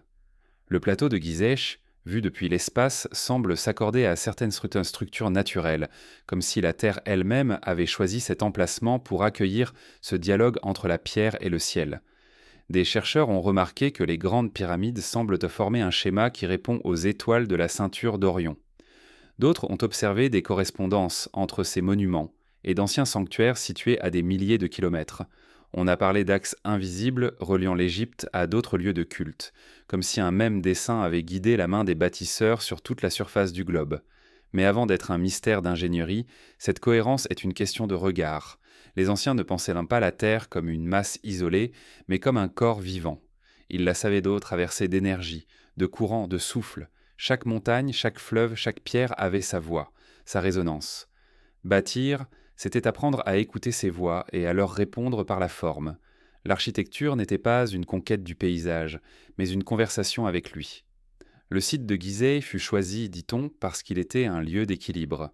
Le Nil, avec ses crues et ses retraits, y offrait le rythme même de la vie. Le désert, à quelques pas, symbolisait la mort, l'éternité, le silence. Entre ces deux mondes, les bâtisseurs dressèrent les pyramides, à la frontière de la fertilité et du néant, là où la lumière se reflète sans se perdre. Ce n'était pas un hasard. C'était une manière d'inscrire le monument dans la respiration même du monde. Lorsque l'on observe la pyramide depuis le sud, on remarque que ces lignes semblent pointer vers des horizons précis. Ce n'est pas une coïncidence, mais une intention. Chaque face regarde un point cardinal, chaque angle découpe un fragment du ciel. Le monument ne domine pas la terre, il en révèle la structure cachée. Et dans ce dialogue silencieux entre la pierre et la planète, l'homme devient témoin plutôt que maître. Les angles de la pyramide sont comme des bras étendus. Ils s'ouvrent sur l'infini, rejoignent la courbure de la Terre, la suivent sans la rompre. Si l'on pouvait prolonger ces lignes, elles traverseraient les continents, passeraient au-dessus des océans et finiraient par rejoindre d'autres lieux sacrés, d'autres architectures tournées vers le même ciel. Coïncidence, diront certains. Mais quand la répétition devient harmonie, le hasard cesse d'avoir un sens. Ce qui frappe dans cette continuité, c'est la conscience de l'unité. Les anciens Égyptiens savaient que le monde n'était pas morcelé. Tout était lié, les astres, les saisons, les eaux, la pierre. Construire une pyramide revenait à tracer un fragment du dessein divin, un écho du monde tel qu'il est, dans son entier. Chaque monument était une lettre d'un alphabet perdu, chaque site un mot dans le grand texte de la terre. Les angles du monde ne sont donc pas seulement géographiques, ils sont spirituels. Ils désignent les points de contact entre le visible et l'invisible, entre la matière et l'ordre caché qui la traverse. Les bâtisseurs n'avaient pas besoin de cartes, leur boussole était la résonance. Là où le ciel répondait à la terre, ils dressaient leurs pierres. Ce savoir n'a jamais été écrit. Il se transmettait par le silence, par l'observation, par la patience. Les maîtres d'œuvre lisaient la lumière comme on lit un texte ancien. Le moindre changement dans l'éclat du soleil, le moindre déplacement d'ombre, leur révélait des informations que nous ne saurions plus percevoir. Ils n'avaient pas besoin d'outils pour mesurer, leur sens suffisait un temps. Ils vivaient dans un monde où chaque chose parlait, et où savoir écouter était déjà un art. Si la pyramide semble si parfaitement accordée au globe, c'est parce qu'elle était née d'une écoute du monde, non d'une volonté de le dominer. Elle n'impose pas sa forme à la terre, elle s'y inscrit. Elle prolonge les lignes naturelles du sol, épouse les reliefs, respecte les axes invisibles. En ce sens, elle n'est pas une rupture, mais une continuité. Le désert et la pierre parlent la même langue, celle du temps lent. La notion même de direction dans l'esprit ancien n'était pas géographique mais symbolique. L'Est n'était pas seulement le lever du soleil, mais le commencement. L'Ouest n'était pas seulement le couchant, mais le passage. Le Nord, le repos. Le Sud, la force.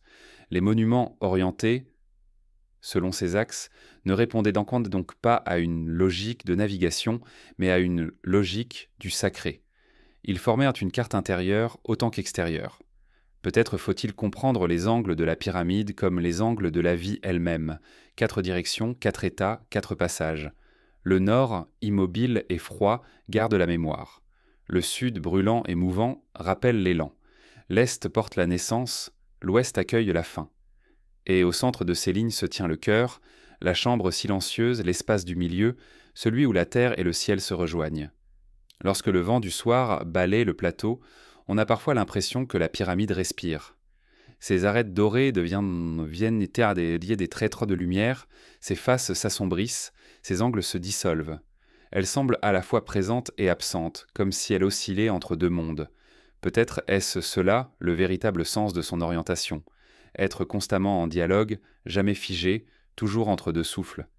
Les angles du monde ne se mesurent pas, ils se ressentent, ils sont là partout où la lumière rencontre la matière sans la briser. Dans les montagnes qui s'ouvrent vers le ciel, dans la mer qui reflète les étoiles, dans le regard d'un homme qui comprend que la beauté n'est pas symétrie, mais justesse.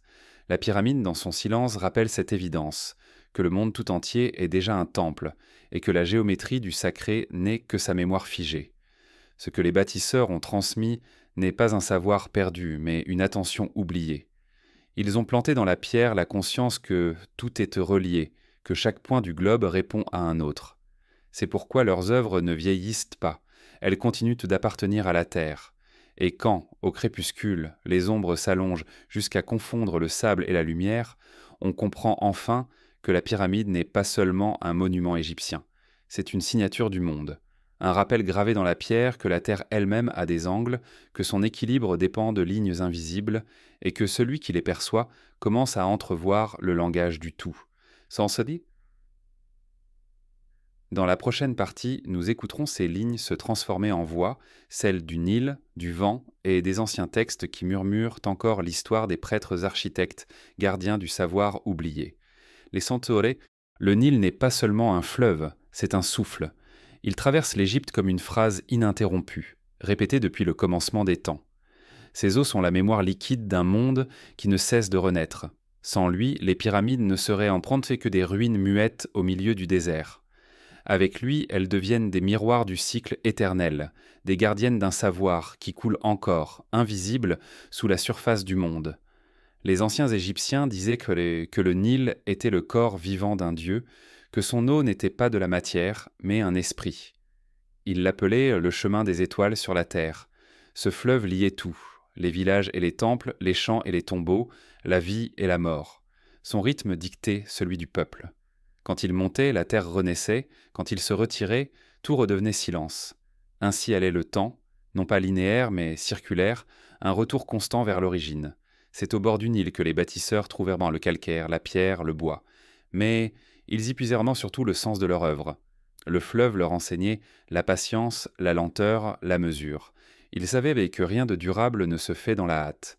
Chaque crue, chaque reflux était une leçon d'équilibre, et c'est cette leçon qu'ils gravèrent d'un part dans la pierre.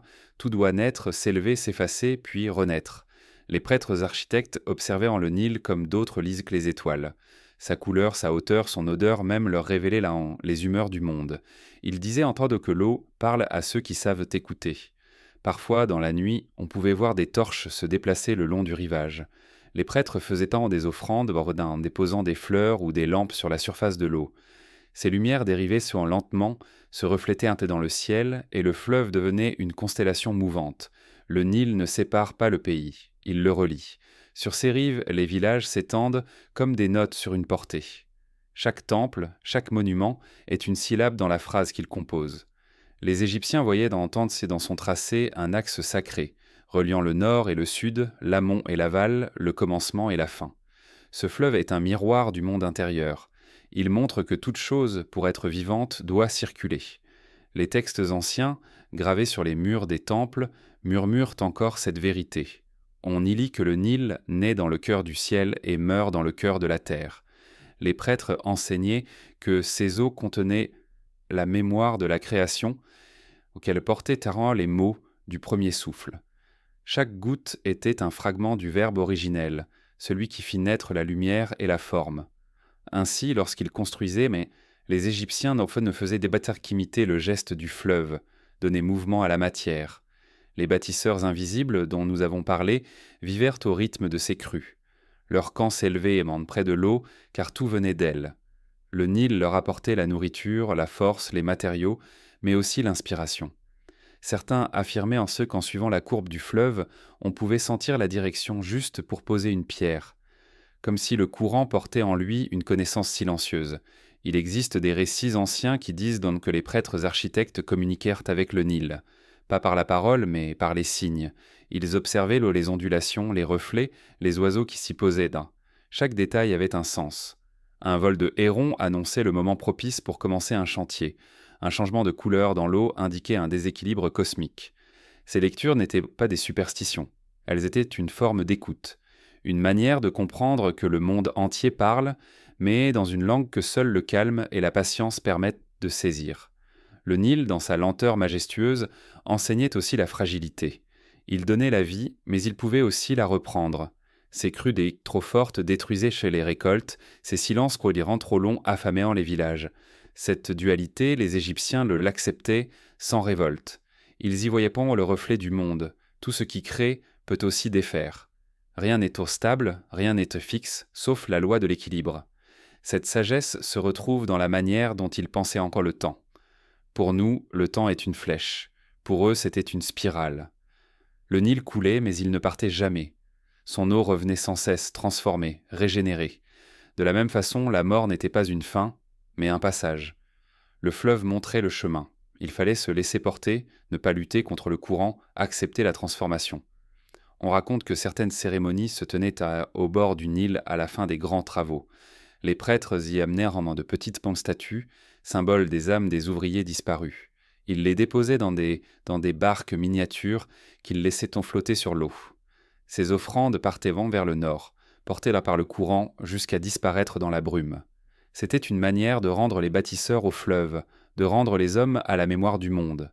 Le Nil n'était pas seulement la source matérielle de la pyramide, il en était la matrice spirituelle. Ses mouvements inspirèrent la structure du monument, son souffle inspira son équilibre. Si la pyramide semble respirer, c'est peut-être parce qu'elle a été construite en écoutant le fleuve. Chaque pierre, chaque alignement, chaque direction est une tentative de figer le mouvement de l'eau dans la permanence de la pierre. Mais le fleuve ne se laisse pas figer. Même aujourd'hui, il continue de glisser le long des temples et des ruines, indifférent au siècle. Sa présence semble éternelle. Quand on s'assoit sur sa rive, on entend un murmure continu, comme une parole venue de très loin. Certains disent qu'il parle encore le langage des anciens, qu'il garde en lui les voix des prêtres et des bâtisseurs. Ces voix mêlées à l'eau traversent le temps sans jamais se taire. Le Nil est peut-être le plus ancien témoin de la sagesse des Égyptiens. Il n'a pas changé, ou si peu. Ses rives ont vu naître les dynasties, se dresser les temples, s'éteindre les royaumes. Il a connu la grandeur et l'oubli, la foi et l'oubli de la foi. Et pourtant, il coule encore, imperturbable, comme si son existence seule suffisait à rappeler que tout passe, sauf le cycle. Dans le reflet du fleuve, la pyramide se répète. La pierre et l'eau se regardent, et l'on comprend que ces deux formes, l'une immobile et l'autre mouvante, sont les deux aspects d'une même vérité. L'eau est le temps, la pierre est la mémoire. L'une efface, l'autre conserve. Ensemble, elles racontent l'histoire du monde. Le passage est la trace, le flux et la forme. Il est dit dans un ancien hymne que « le Nil parle aux cœurs ouverts ». Peut-être cette phrase résume-t-elle toute la sagesse égyptienne. Écouter le monde au lieu de le conquérir. Car dans le murmure de l'eau, il y a quelque chose de plus vaste que la parole, une promesse de continuité, une invitation à la paix. Au crépuscule, quand la lumière du couchant se fond dans les eaux sombres, le Nil et le ciel deviennent indiscernables. Les étoiles s'y reflètent, comme si la voix du ciel descendait sur la terre. C'est alors que l'on comprend pourquoi les anciens disaient que le fleuve est la copie terrestre de la Voie lactée. Leurs deux courants se répondent, l'un d'eau, l'autre de lumière. Et entre eux, l'homme, fragile et émerveillé, cherche encore à comprendre. Dans la prochaine partie, nous quitterons la rive du fleuve pour lever les yeux vers le ciel. Là-haut, les anciens avaient retrouvé le même ordre que dans l'eau, une carte du monde tracée dans la lumière des étoiles. La nuit venue, le désert se transforme. Le vent s'apaise, la chaleur se retire, et le ciel s'ouvre vaste, impassible, éclatant de milliers de pointants lumineux. C'est sous ce ciel-là, il y a plus de 4000 ans, que les prêtres d'Héliopolie levèrent les yeux, observant les étoiles avec une ferveur silencieuse. Ils n'y cherchaient pas le mystère du futur, mais le reflet du monde. Pour eux, le ciel n'était pas au-dessus. Il était à l'intérieur de la terre, et la terre à l'intérieur du ciel. Tout ce qui se mouvait dans la lumière céleste avait son écho ici-bas, dans la pierre, dans l'eau, dans le souffle des hommes. Les pyramides furent dressées à cette image. Elles ne sont pas seulement des monuments terrestres, ce sont des cartes stellaires pétrifiées. Leurs orientations, leurs proportions, leurs axes, tout semble répondre à un ordre céleste. Les anciens bâtisseurs avaient bien compris que le ciel est un texte que l'on peut lire, une écriture vivante dont la lumière est l'encre et la nuit le parchemin. Ils en lisaient les cycles comme on lirait une respiration, lente, rythmée, éternelle. À certaines périodes de l'année, la constellation d'Orion se levait exactement dans l'axe des grandes pyramides. Pour les Égyptiens, cette figure représentait Osiris, le dieu de la mort et de la renaissance. Dans les temples, on racontait que lorsque la ceinture d'Orion apparaissait à l'horizon, l'âme du roi défunt rejoignait le ciel pour renaître parmi les étoiles. Les pyramides alignées sur ce lever devenaient des portes, elles permettaient le passage entre la terre et le firmament. Mais cette lecture symbolique n'était qu'une facette du savoir ancien. Les prêtres ne se contentaient pas de vénérer les étoiles. Ils les étudiaient avec une précision qui étonne encore. Leurs observations s'étendaient sur des siècles. Ils notaient les déplacements du ciel, les changements de couleur, les absences et les retours. Leur regard ne cherchait pas la conquête du cosmos, mais la compréhension de son harmonie. Le ciel leur révélait que tout, jusqu'à la pierre, obéit à une même respiration. Ainsi la pyramide devint le miroir de cette respiration. Son sommet pointé vers la voûte céleste, son corps plongé dans la terre. Entre ces deux pôles, un équilibre parfait, la stabilité de la matière répondant au mouvement du ciel. Les anciens croyaient que pour qu'un monde survive, il doit être accordé à son reflet stellaire. C'est pourquoi les temples, les villes et les tombeaux étaient construits selon des alignements précis. Chaque lieu devait trouver sa place dans la grande trame du cosmos. La voûte céleste était pour eux un être vivant. Elle respirait, elle chantait, elle parlait aux initiés. Les étoiles n'étaient pas des lumières lointaines, mais des yeux, des consciences, des esprits qui veillaient sur le destin des hommes. Le ciel, disait Panthile, est la première écriture, et les pyramides sont sa traduction terrestre. Dans la nuit du désert, le ciel paraît si proche qu'on croirait pouvoir le toucher. Cette proximité a dû nourrir la foi des anciens. Ils voyaient dans la lente dérive des constellations le passage des dieux. Chaque étoile portait un nom, chaque éclat avait une signification. Le lever d'une étoile n'était pas seulement un événement astronomique, mais un message. On racontait que certaines nuits, les prêtres montaient jusqu'aux terrasses des temples pour écouter le silence du ciel, persuadés que, dans ce silence, se dissimulait la parole des dieux. La pyramide, elle, ne parle pas, mais elle écoute. Depuis des millénaires, elle reste tournée vers les mêmes points du ciel, fidèle à un dialogue que le temps n'a pas interrompu. Ses arêtes prolongent les rayons invisibles de la lumière nocturne, ses faces reçoivent la clarté des astres comme des miroirs d'éternité. On a parfois l'impression qu'elle réfléchit non pas la lumière, mais la conscience elle-même. Certains voyageurs nocturnes, assis au pied du monument, ont raconté une sensation étrange, celle d'être observés d'en haut, non pas par un regard humain, mais par une présence immense, paisible, indifférente au temps. Peut-être n'est-ce qu'une illusion, un effet de la solitude du désert, mais peut-être est-ce aussi le souvenir d'un lien ancien, celui qui unit la terre au ciel, l'homme à l'infini. Les prêtres disaient que chaque étoile est un mot et que le ciel, dans sa totalité, est un poème. Comprendre le monde, c'était apprendre à lire ce poème sans le traduire. Leurs cérémonies reproduisaient ensemble ce texte en mouvement. Les processions suivaient les trajets stellaires, les chants suivaient les cycles lunaires. Le temps, pour eux, n'était pas linéaire. Il était circulaire, rythmé par la danse éternelle des astres. Les pyramides en furent construites pour garder la mémoire de cette danse. Leur forme même, avec sa base stable et son sommet unique, résume le principe du cosmos, la multiplicité qui s'élève vers l'unité.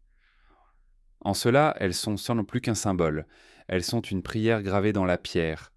Il existe un mythe ancien qui dit que le roi défunt, en franchissant la porte de la mort, ne mourait pas vraiment. Il rejoignait la constellation d'Orion pour devenir lui-même un astre. Sa lumière s'ajoutait à celle qui veille sur la terre. Ainsi la mort n'était pas une fin, mais un changement d'état, une migration vers la lumière. Les pyramides, gardiennes de ce passage, étaient les escaliers invisibles permettant cette ascension. Mais si l'on regarde autrement, ce mythe peut aussi être lu comme une métaphore du savoir, car ce que le roi accomplissait dans le mythe, le peuple le vivait dans la contemplation. En observant le ciel, chacun participait à l'éternité. Le regard devenait un acte sacré. Voir, c'était déjà s'unir au cosmos. Aujourd'hui encore, ceux qui contemplent la voûte du désert ressentent cette même humilité. Le ciel d'Égypte, clair et vaste, n'a pas changé. Il abrite les mêmes constellations, les mêmes lenteurs, les mêmes silences. On comprend alors pourquoi les anciens avaient un tant de respect pour les astres. Ils étaient sous la seule chose qui ne meurt pas.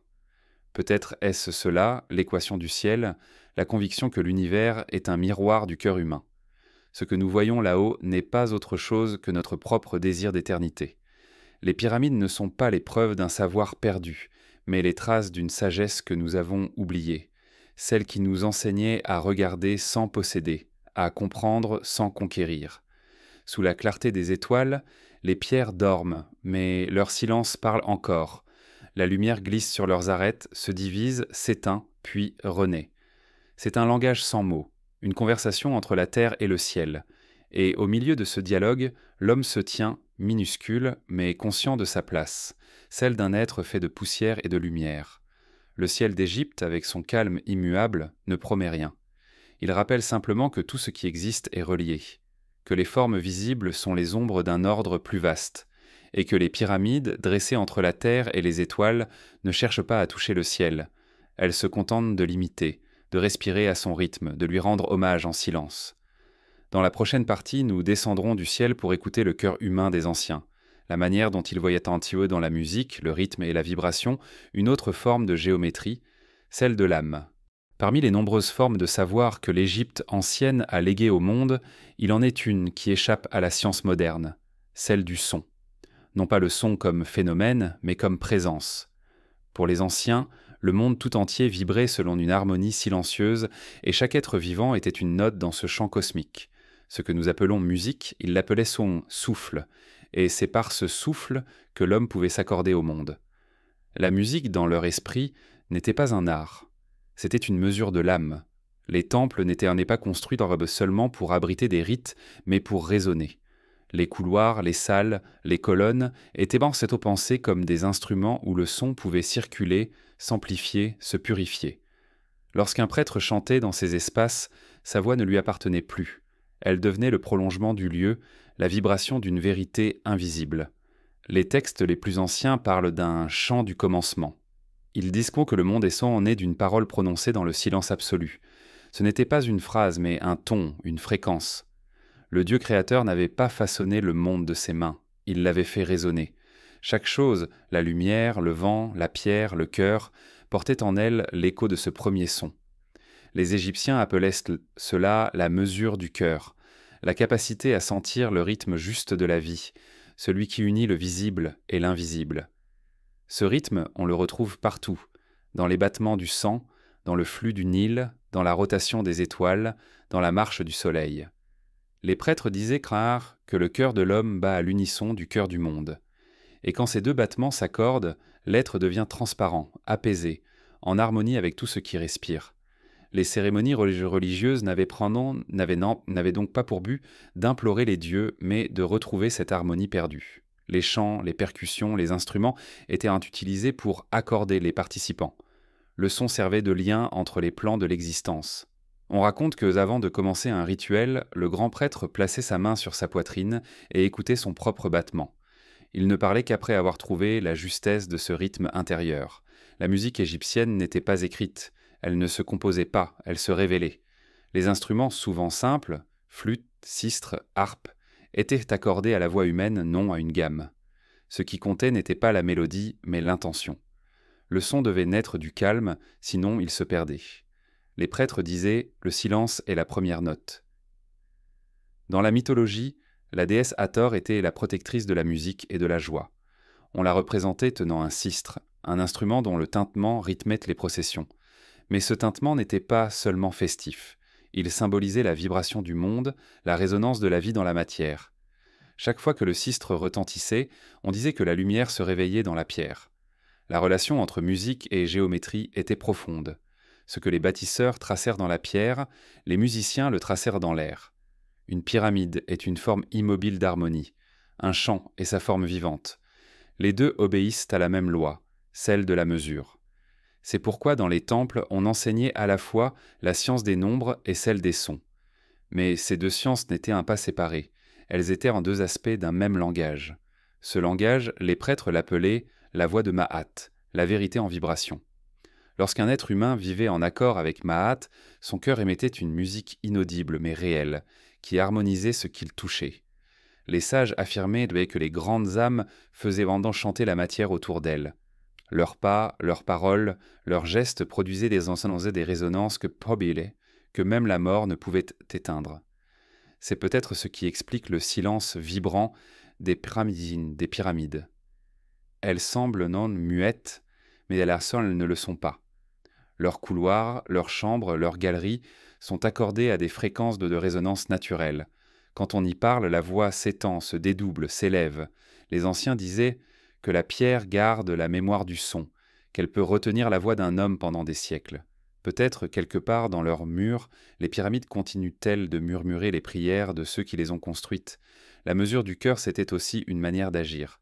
Les Égyptiens croyaient que le monde pouvait se désaccorder si l'homme oubliait de vivre en harmonie. Le désordre, la maladie, la sécheresse n'étaient pas des punitions, mais des dissonances. Retrouver la mesure, c'était réparer le lien brisé.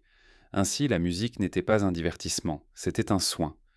Le jugement des morts, dans leurs croyances, reprenait cette idée. On racontait qu'après la mort, l'âme se présentait devant Osiris et que son cœur était pesé, non pas contre un poids, mais contre une plume, la plume de Math. Si le cœur était léger, équilibré, harmonieux, l'âme pouvait continuer son chemin. Si le cœur était lourd, chargé de désaccords, il retombait dans la matière. Ce n'était donc pas la faute qui condamnait, mais le déséquilibre.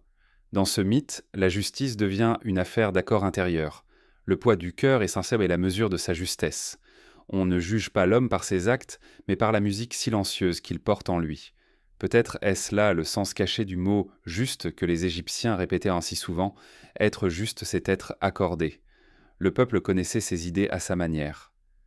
Dans les villages, la musique accompagnait tout, la naissance, la moisson, les funérailles. Les chants n'étaient pas séparés du quotidien. Chaque geste, chaque souffle avait son rythme. Même le travail des champs se faisait en cadence. Les paysans disaient parfois que le Nil travaille mieux quand on chante. Dans les mélodies simples, se retrouvait l'écho des temples, une continuité entre la vie ordinaire et le sacré. Aujourd'hui encore, au bord du fleuve, on peut entendre des chansons très anciennes, transmises sans qu'on sache depuis quand. Les mots ont changé, mais la mélodie demeure. Elle monte et descend comme le courant, elle se répète sans fin, comme une prière oubliée. Peut-être est-ce la survivance de cette mesure du cœur, ce souvenir instinctif d'une époque où l'homme vivait au rythme du monde. Les anciens savaient que le son est la plus pure des formes. Il traverse tout, il ne laisse pas de traces, mais il transforme ce qu'il touche. Les pyramides, elles, sont l'autre extrême, la forme la plus dense, la plus stable. Entre le son et la pierre, il existe une parenté secrète. L'un est éphémère, l'autre éternel, mais tous deux obéissant à la même loi, la vibration. Quand le vent souffle sur le désert, on dirait qu'il joue avec les arêtes des pyramides comme un musicien avec les cordes d'un instrument. Le son est presque imperceptible, un soupir plus qu'un bruit. Et pourtant, il emplit l'espace, il caresse les oreilles attentives. Peut-être que ce vent est le dernier chant des bâtisseurs, le murmure de leur savoir, le souvenir du monde quand il était encore musique. La mesure du cœur n'a jamais disparu. Elle sommeille en chaque être. Il suffit d'écouter son propre silence pour la retrouver. Là, dans le battement régulier, dans la respiration, dans la lenteur du corps, elle attend. Les Égyptiens disaient en fait que celui qui apprend à écouter son cœur peut entendre le monde, et que celui qui entend le monde n'a plus besoin de parler. Dans la prochaine partie, nous écouterons ce silence se transformer en question. Pourquoi la science moderne, si riche en savoir, semble-t-elle toujours impuissante à comprendre ce que les anciens avaient simplement ressenti ? Les pyramides se dressent depuis si longtemps que nous les regardons comme des évidences. Elles semblent appartenir au paysage, comme les collines, comme le ciel. Et pourtant, Plus on les observe, plus une impression se dépose lentement, celle de quelque chose qui n'a jamais été totalement compris. La science moderne les a mesurés, datés, photographiés, numérisés. Elle a compté les pierres, reconstitué les rampes, simulé les chantiers. Mais malgré tout ce savoir accumulé, un mystère demeure, tranquille, inébranlable, comme s'il se riait doucement de notre impatience. Ce mystère n'est pas dans la matière, mais dans le regard. Ce que les anciens ont laissé derrière eux n'est pas un secret technique, mais un souvenir du monde avant la séparation. Avant que l'esprit ne se coupe du souffle, avant que la science ne s'éloigne de la prière. Leur œuvre ne cherchait pas à dominer la nature, mais à s'y inscrire.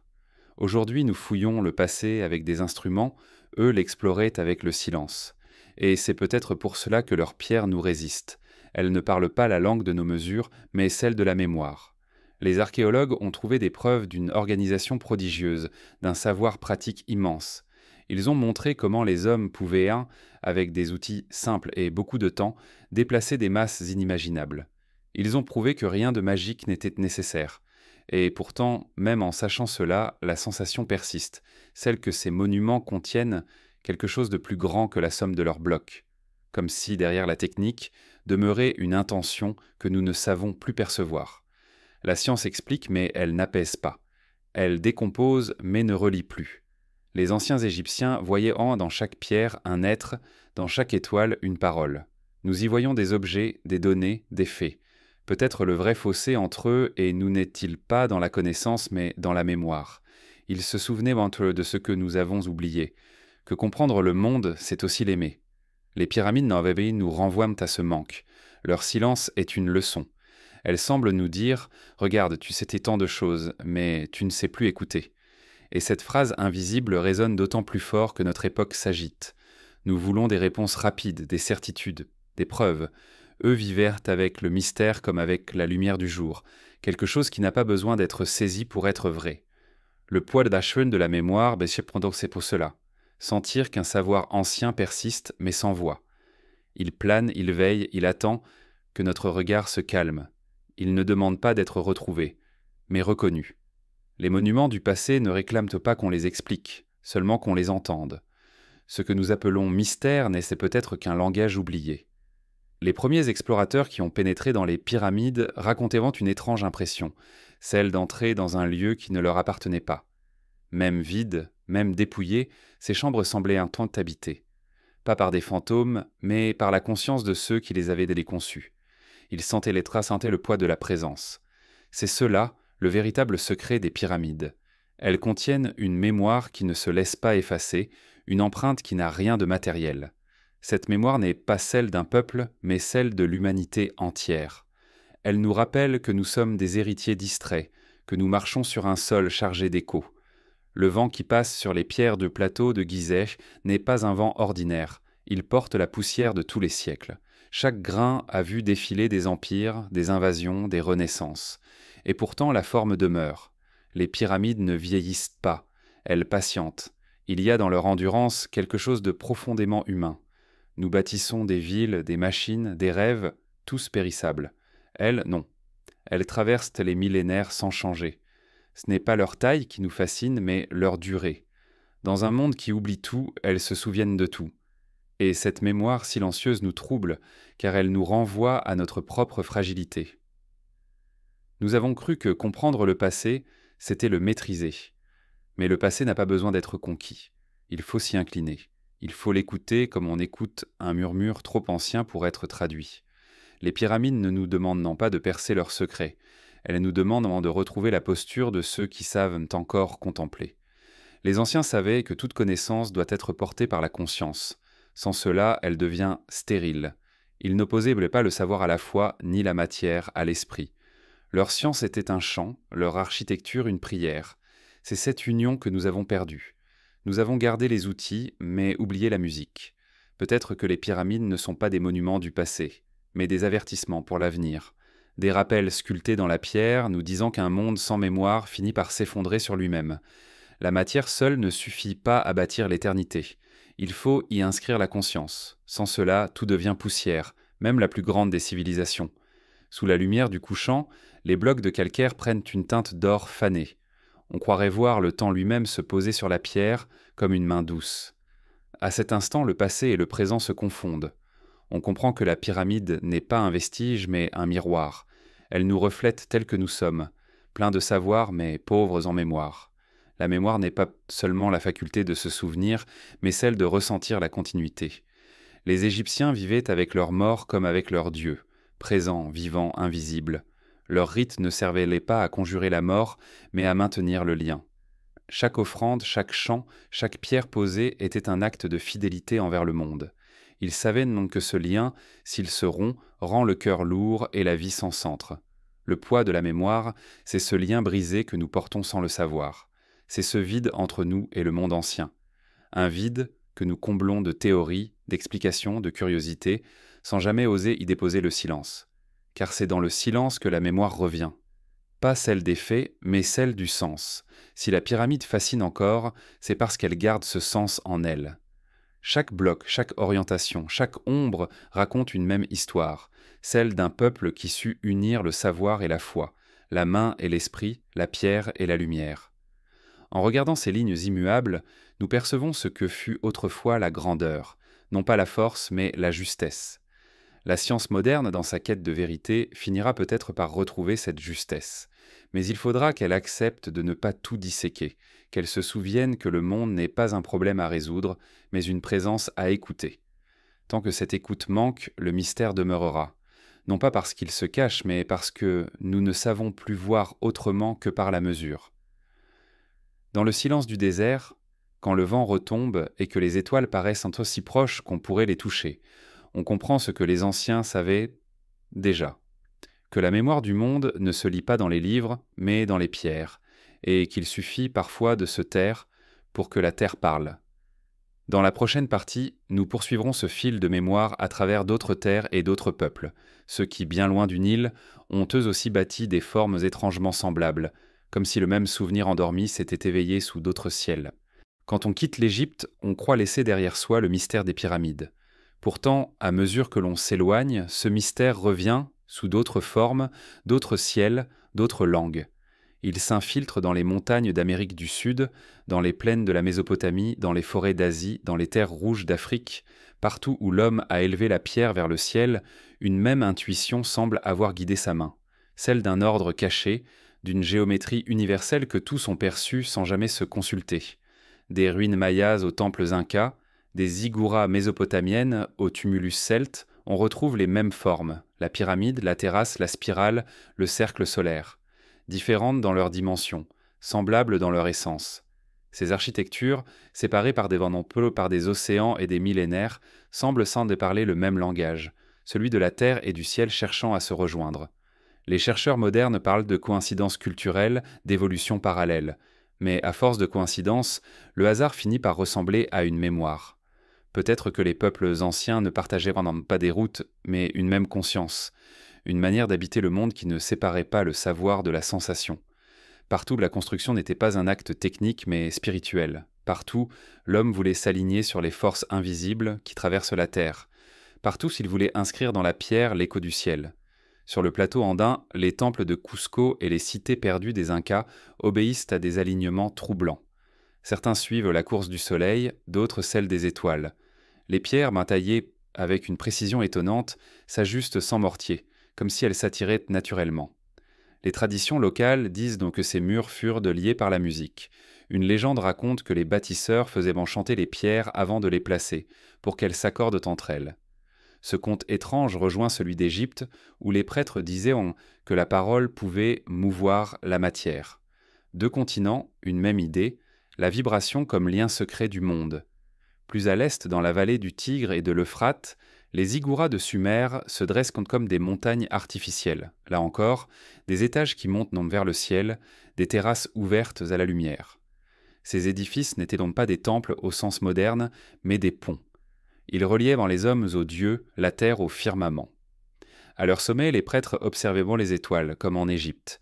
Et dans les tablettes gravées, on retrouve la même idée. Chaque pierre posée est un mot adressé au cosmos. Les civilisations n'avaient pas besoin de se connaître pour partager ce langage. Ce qui les unissait n'était pas la communication, mais la perception. Partout, l'homme ancien regardait le monde et y voyait des signes. Il ne cherchait pas à expliquer, mais à participer. Son architecture était une manière de s'inclure dans le rythme universel. Plus au nord, en Afrique, les Dogons du Mali gardèrent pendant des siècles une connaissance des étoiles que la science moderne ne devait confirmer qu'à l'époque récente. Leur cosmogonie, transmise oralement, décrit la création comme un battement, un souffle, une vibration initiale. Ils racontent que la matière s'est formée par le son. Là encore, la même intuition, la même musique du monde. En Asie, les temples de l'Inde et les stupas du Népal reproduisent dans les mêmes formes ascendantes. Leur géométrie répond à des principes spirituels. Chaque étage correspond à un état de conscience, chaque ligne à un souffle. Les moines disent qu'en tournant autour du stupa, on tourne autour de l'univers. Le monument devient un miroir de l'ordre cosmique, comme les pyramides du Nil. Tout cela pourrait n'être qu'un réseau de correspondances symboliques, mais la répétition devient troublante. Comment expliquer que, sur des continents isolés, des peuples aient conçu la même forme pour représenter la même idée? Une montagne à construire, un centre du monde, un passage vers l'invisible. Il est difficile de croire que cela soit pure coïncidence. Il y a là une mémoire souterraine, un savoir enfoui, non pas dans les textes, mais dans le regard humain. Les géométries perdues, dont parlent certains chercheurs, ne désignent pas une science disparue, mais une perception effacée. Celle d'un monde où la nature était un langage. Dans ce monde, les proportions de la pierre n'étaient pas abstraites, elles étaient l'expression visible d'une harmonie ressentie. L'homme ancien ne cherchait pas à comprendre le monde, il cherchait à y prendre part, et c'est cette participation qui a donné naissance à des formes universelles. Ce savoir n'a pas disparu brusquement, il s'est effacé lentement, à mesure que la raison s'est séparée du sacré. Quand la connaissance est devenue pouvoir et non plus offrande, la géométrie du monde s'est tue. Les temples se sont changés en monuments, les prières en techniques, les rituels en calculs, et dans ce glissement, quelque chose s'est perdu, la conscience que la beauté est une forme de vérité. Pourtant, ce savoir ne s'est jamais totalement éteint. Il survit dans les gestes instinctifs des bâtisseurs, dans le plan des cathédrales gothiques, dans la composition des mandalas, dans la disposition des jardins zen. Chaque fois qu'un lieu est créé pour accueillir le silence, la géométrie sacrée renaît. Elle ne se lie pas avec les yeux, mais avec la peau, avec la respiration. Regardez les cathédrales d'Europe, leurs arcs, leurs vitraux, leurs flèches. Là encore, une ascension, un élan vers la lumière. Les bâtisseurs médiévaux n'ont jamais cessé de chercher le point d'équilibre entre la terre et le ciel. Ils ne connaissaient peut-être pas les secrets des prêtres d'Héliopolie, mais ils suivaient la même intuition. Bâtir, c'est traduire une prière en pierre. Il était possible que ces formes semblables soient en soi les traces d'un souvenir partagé, plus ancien que les civilisations elles-mêmes. Peut-être que dans les premières nuits du monde, quand les hommes regardaient les étoiles sans les nommer encore, ils ont tous ressenti la même chose, le vertige du ciel, l'appel de la lumière, la nécessité de lui répondre. Ce sentiment originel aurait pris racine dans la mémoire collective, transmis de génération en génération sous la forme de gestes, de formes, de chants. Ce que nous appelons aujourd'hui géométrie perdue n'est donc pas un savoir disparu, mais un regard endormi. Il suffit de contempler un ancien monument, d'en suivre les lignes avec la main, de sentir sa lenteur pour qu'une part de ce regard se réveille. Le corps se souvient avant l'esprit. Le silence se souvient avant la parole. Peut-être que les civilisations anciennes n'étaient pas reliées là par des routes, mais par un rêve commun, celui de retrouver à travers la matière la trace du divin. Et ce rêve, gravé dans la pierre, résonne encore. Chaque pyramide, chaque temple, chaque stupa est une syllabe d'un langage planétaire. Ensemble, ils forment un poème que la Terre elle-même récite depuis l'aube. Ces géométries perdues ne sont pas oubliées. Elles dorment comme les étoiles que le jour recouvre sans les effacer. Elles attendent qu'un regard neuf les reconnaisse, non pour les percer, mais pour les ressentir. Car le mystère ne demande pas d'être expliqué. Il demande à être entendu. Et quand, au crépuscule, le soleil descend sur les ruines d'un monde ancien, que les ombres s'allongent sur les pierres usées, on comprend que ces formes, si semblables et si lointaines, ne sont pas des vestiges d'un passé disparu. Elles sont des miroirs du même souvenir. Celui d'un temps où l'homme savait encore que bâtir, c'était se souvenir. Dans la prochaine partie nous nous attarderons sur cette intuition étrange. Et si ces formes, ces nombres, ces harmonies n'étaient pas seulement des créations humaines, mais les traces d'une intelligence plus vaste, une mémoire vivante inscrite dans le tissu même du monde. Il existe une idée ancienne, à peine murmurée dans les traditions, selon laquelle le monde n'a pas été créé, mais prononcé. Que chaque chose, avant d'être matière, fut un son, une pulsation, un souffle organisé. Dans cette vision, les nombres ne sont pas des inventions humaines, mais des respirations du réel. La structure même du monde, qui bat, se dilate, s'apaise. Les anciens bâtisseurs le savaient. Ils ne manipulaient tant pas des chiffres, ils invoquaient des rythmes. Et dans les pyramides, ces rythmes dorment encore comme un cœur de pierre qui bat au ralenti. Ce que nous appelons nombre n'était, pour eux, ni symbole, ni mesure. C'était une présence. Chaque proportion, chaque rapport était le signe d'une force vivante. Un nombre ne servait pas à compter, mais à comprendre. Il révélait un ordre secret, une harmonie qui relie les formes visibles aux forces invisibles. Dans leurs temples, dans leurs tombeaux, dans leurs prières, les anciens cherchaient donc ces harmonies, non pour les posséder, mais pour s'y accorder. On imagine souvent que les Égyptiens étudiaient les formes comme des géomètres. En vérité, ils les ressentaient comme des musiciens. Un rapport entre deux dimensions, pour eux, n'était pas une équation, mais un accord. Chaque temple, chaque pyramide, chaque stèle vibrait à sa propre fréquence, un souffle unique qui s'intégrait au grand chant du monde. Et si ces monuments continuent d'émouvoir, c'est peut-être parce qu'ils résonnent encore. Les anciens disaient que la pierre entend. Cela paraît poétique, mais c'était pour eux une vérité. Ils pensaient que la matière garde la mémoire du rythme avec lequel elle a été façonnée. Une pierre taillée dans le calme garde la paix. Une pierre arrachée quand dans la colère garde la violence. Le savoir des bâtisseurs consistait à inscrire dans la matière la respiration juste. C'est pour cela qu'ils travaillaient, en silence, dans un ordre lent, presque méditatif. Chaque coup de maillet était un battement, chaque pose une inspiration. Quand la science moderne examine les pyramides, elle y voit des chiffres dissimulés. Proportions précises, rapports constants, mesures remarquables. Elle y cherche la preuve d'un génie précurseur. Mais ce qu'elle appelle hasard ou prouesse technique n'est peut-être qu'une conséquence de cette respiration première. Les bâtisseurs ne calculaient pas, ils écoutaient, ils sentaient le juste équilibre, la tension douce entre la terre et le ciel. Ce que nous appelons formule était pour eux une harmonie vivante. Dans de nombreuses traditions, le nombre n'est pas une abstraction, mais un être. Le 1 est la source, le tout. Le 2, la division, le mouvement. Le 3, la naissance de la forme. Le 4, la stabilité, l'équilibre. Chaque nombre est un acte, un principe. Les temples d'Égypte, les ziggourats de Sumer, les stèles de l'Inde et les cercles de pierre d'Europe répètent tous ces principes. C'est comme si le monde entier avait entendu la même respiration et avait tenté de la figer dans la pierre. Ces nombres qui respirent traversent aussi le corps humain. Le battement du cœur, la cadence de la marche, la durée du souffle, tout obéit à des rythmes naturels. Les anciens ne séparaient pas ces rythmes de ceux du cosmos. Ils voyaient dans l'homme une miniature du monde, un écho vivant de la structure universelle. Comprendre la géométrie, c'était donc comprendre l'âme. Le temple n'était pas un lieu étranger, mais un prolongement du corps. En y entrant, on entrait dans soi-même. Les prêtres d'Héliopolis disaient que les dieux avaient tissé la création avec le fil du nombre. Ce fil invisible reliait tout.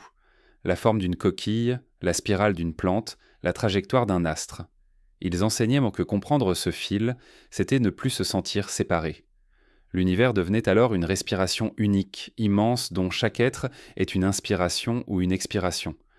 Peut-être est-ce pour cela que les grandes architectures du passé semblent si apaisantes. Elles respirent avec nous, elles accueillent nos silences comme on accueille un souffle. Leur perfection n'est pas géométrique, elle est organique. Ce que nous prenons pour une rigueur mathématique est en réalité une souplesse. Rien n'y est en rigide, tout y est équilibre. Même les angles les plus précis semblent faits pour accompagner le regard, non pour le contraindre.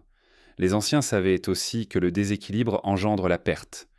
Lorsque le rythme du monde est rompu, tout se dérègle, les saisons, les corps, les sociétés. Le désordre, disaient-ils, n'est pas une punition mais une disharmonie. Ce n'est pas le monde qui devient mauvais, c'est l'homme qui oublie de respirer avec lui. Et peut-être que les monuments anciens, dans leur calme, ne sont là que pour nous rappeler ce geste élémentaire. Inspirer, expirer, se rappeler que nous faisons partie du tout. Ce savoir du souffle, cette science du rythme, se retrouve aussi dans d'autres civilisations. Les moines bouddhistes, par exemple, méditaient sur la vibration du son primordial. Les Grecs parlaient encore de la musique des sphères, cette harmonie que produisent les astres en mouvement. Les Amérindiens, dans leurs chants, invoquaient que le battement de la terre. Partout la même certitude. Le monde n'est pas un mécanisme, mais un chant. Les nombres qui respirent ne s'écrivent pas. Ils se ressentent dans le silence. Ils sont la pulsation secrète derrière toute chose, la cadence qui relie le visible à l'invisible. Quand un lieu, un objet ou une œuvre s'accorde à cette cadence, il devient intemporel. C'est pour cela que les pyramides ne vieillissent pas. Elles sont construites selon le rythme même du monde. Les savants modernes, dans leurs calculs, redécouvrent parfois des proportions que les anciens utilisaient sans les nommer. Ils les appellent ratios, constantes, lois naturelles. Mais ces lois ne sont pas des découvertes, elles sont des souvenirs. Nous redécouvrons lentement ce que d'autres savaient, non, déjà, d'une manière plus intuitive. La science revient à la poésie, après un long détour.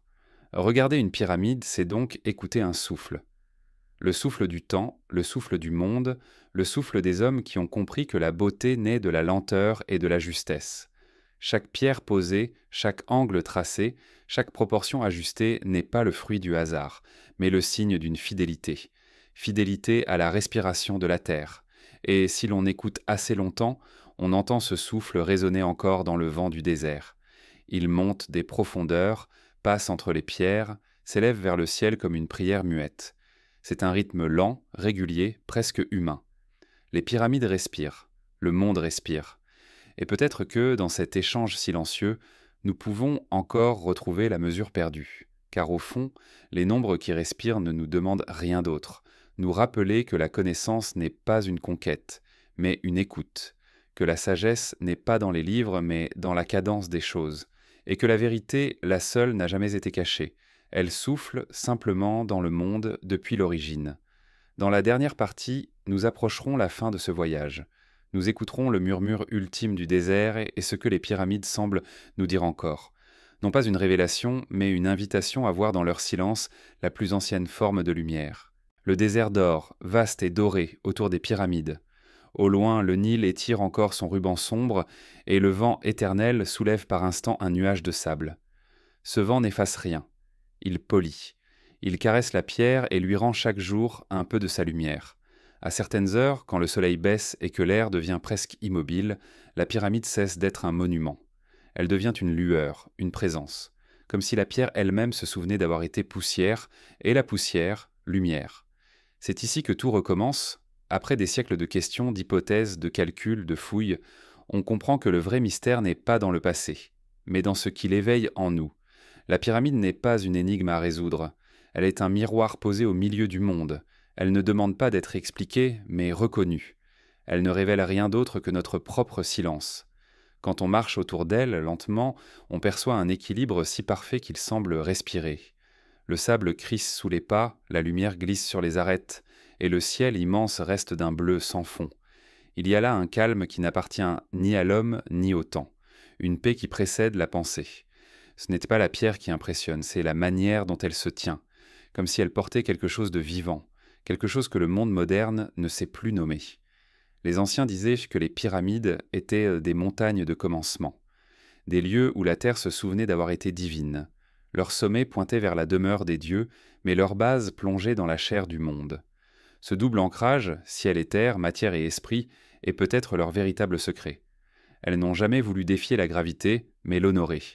Elles rappellent que l'homme n'est pas séparé de ce qu'il contemple. En elles, tout est union. Le bas et le haut, le lourd et le léger, la poussière et la lumière. C'est cette union qui fait leur force. Elles ne se dressent pas contre le monde, elles l'imitent. Leur forme est la même que celle d'une flamme, d'une montagne, d'un rayon qui s'élève. Elles contiennent le geste de l'univers tout entier, une ascension lente, ininterrompue, éternelle. Les voyageurs qui les ont approchées en parlent tous de la même manière, une impression de silence profond, mais jamais vide. Ce n'est pas un mutisme, c'est une écoute.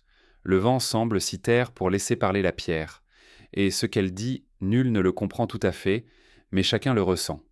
C'est un message sans mots, un souvenir sans image, une présence qui vous traverse et s'efface, comme un souffle.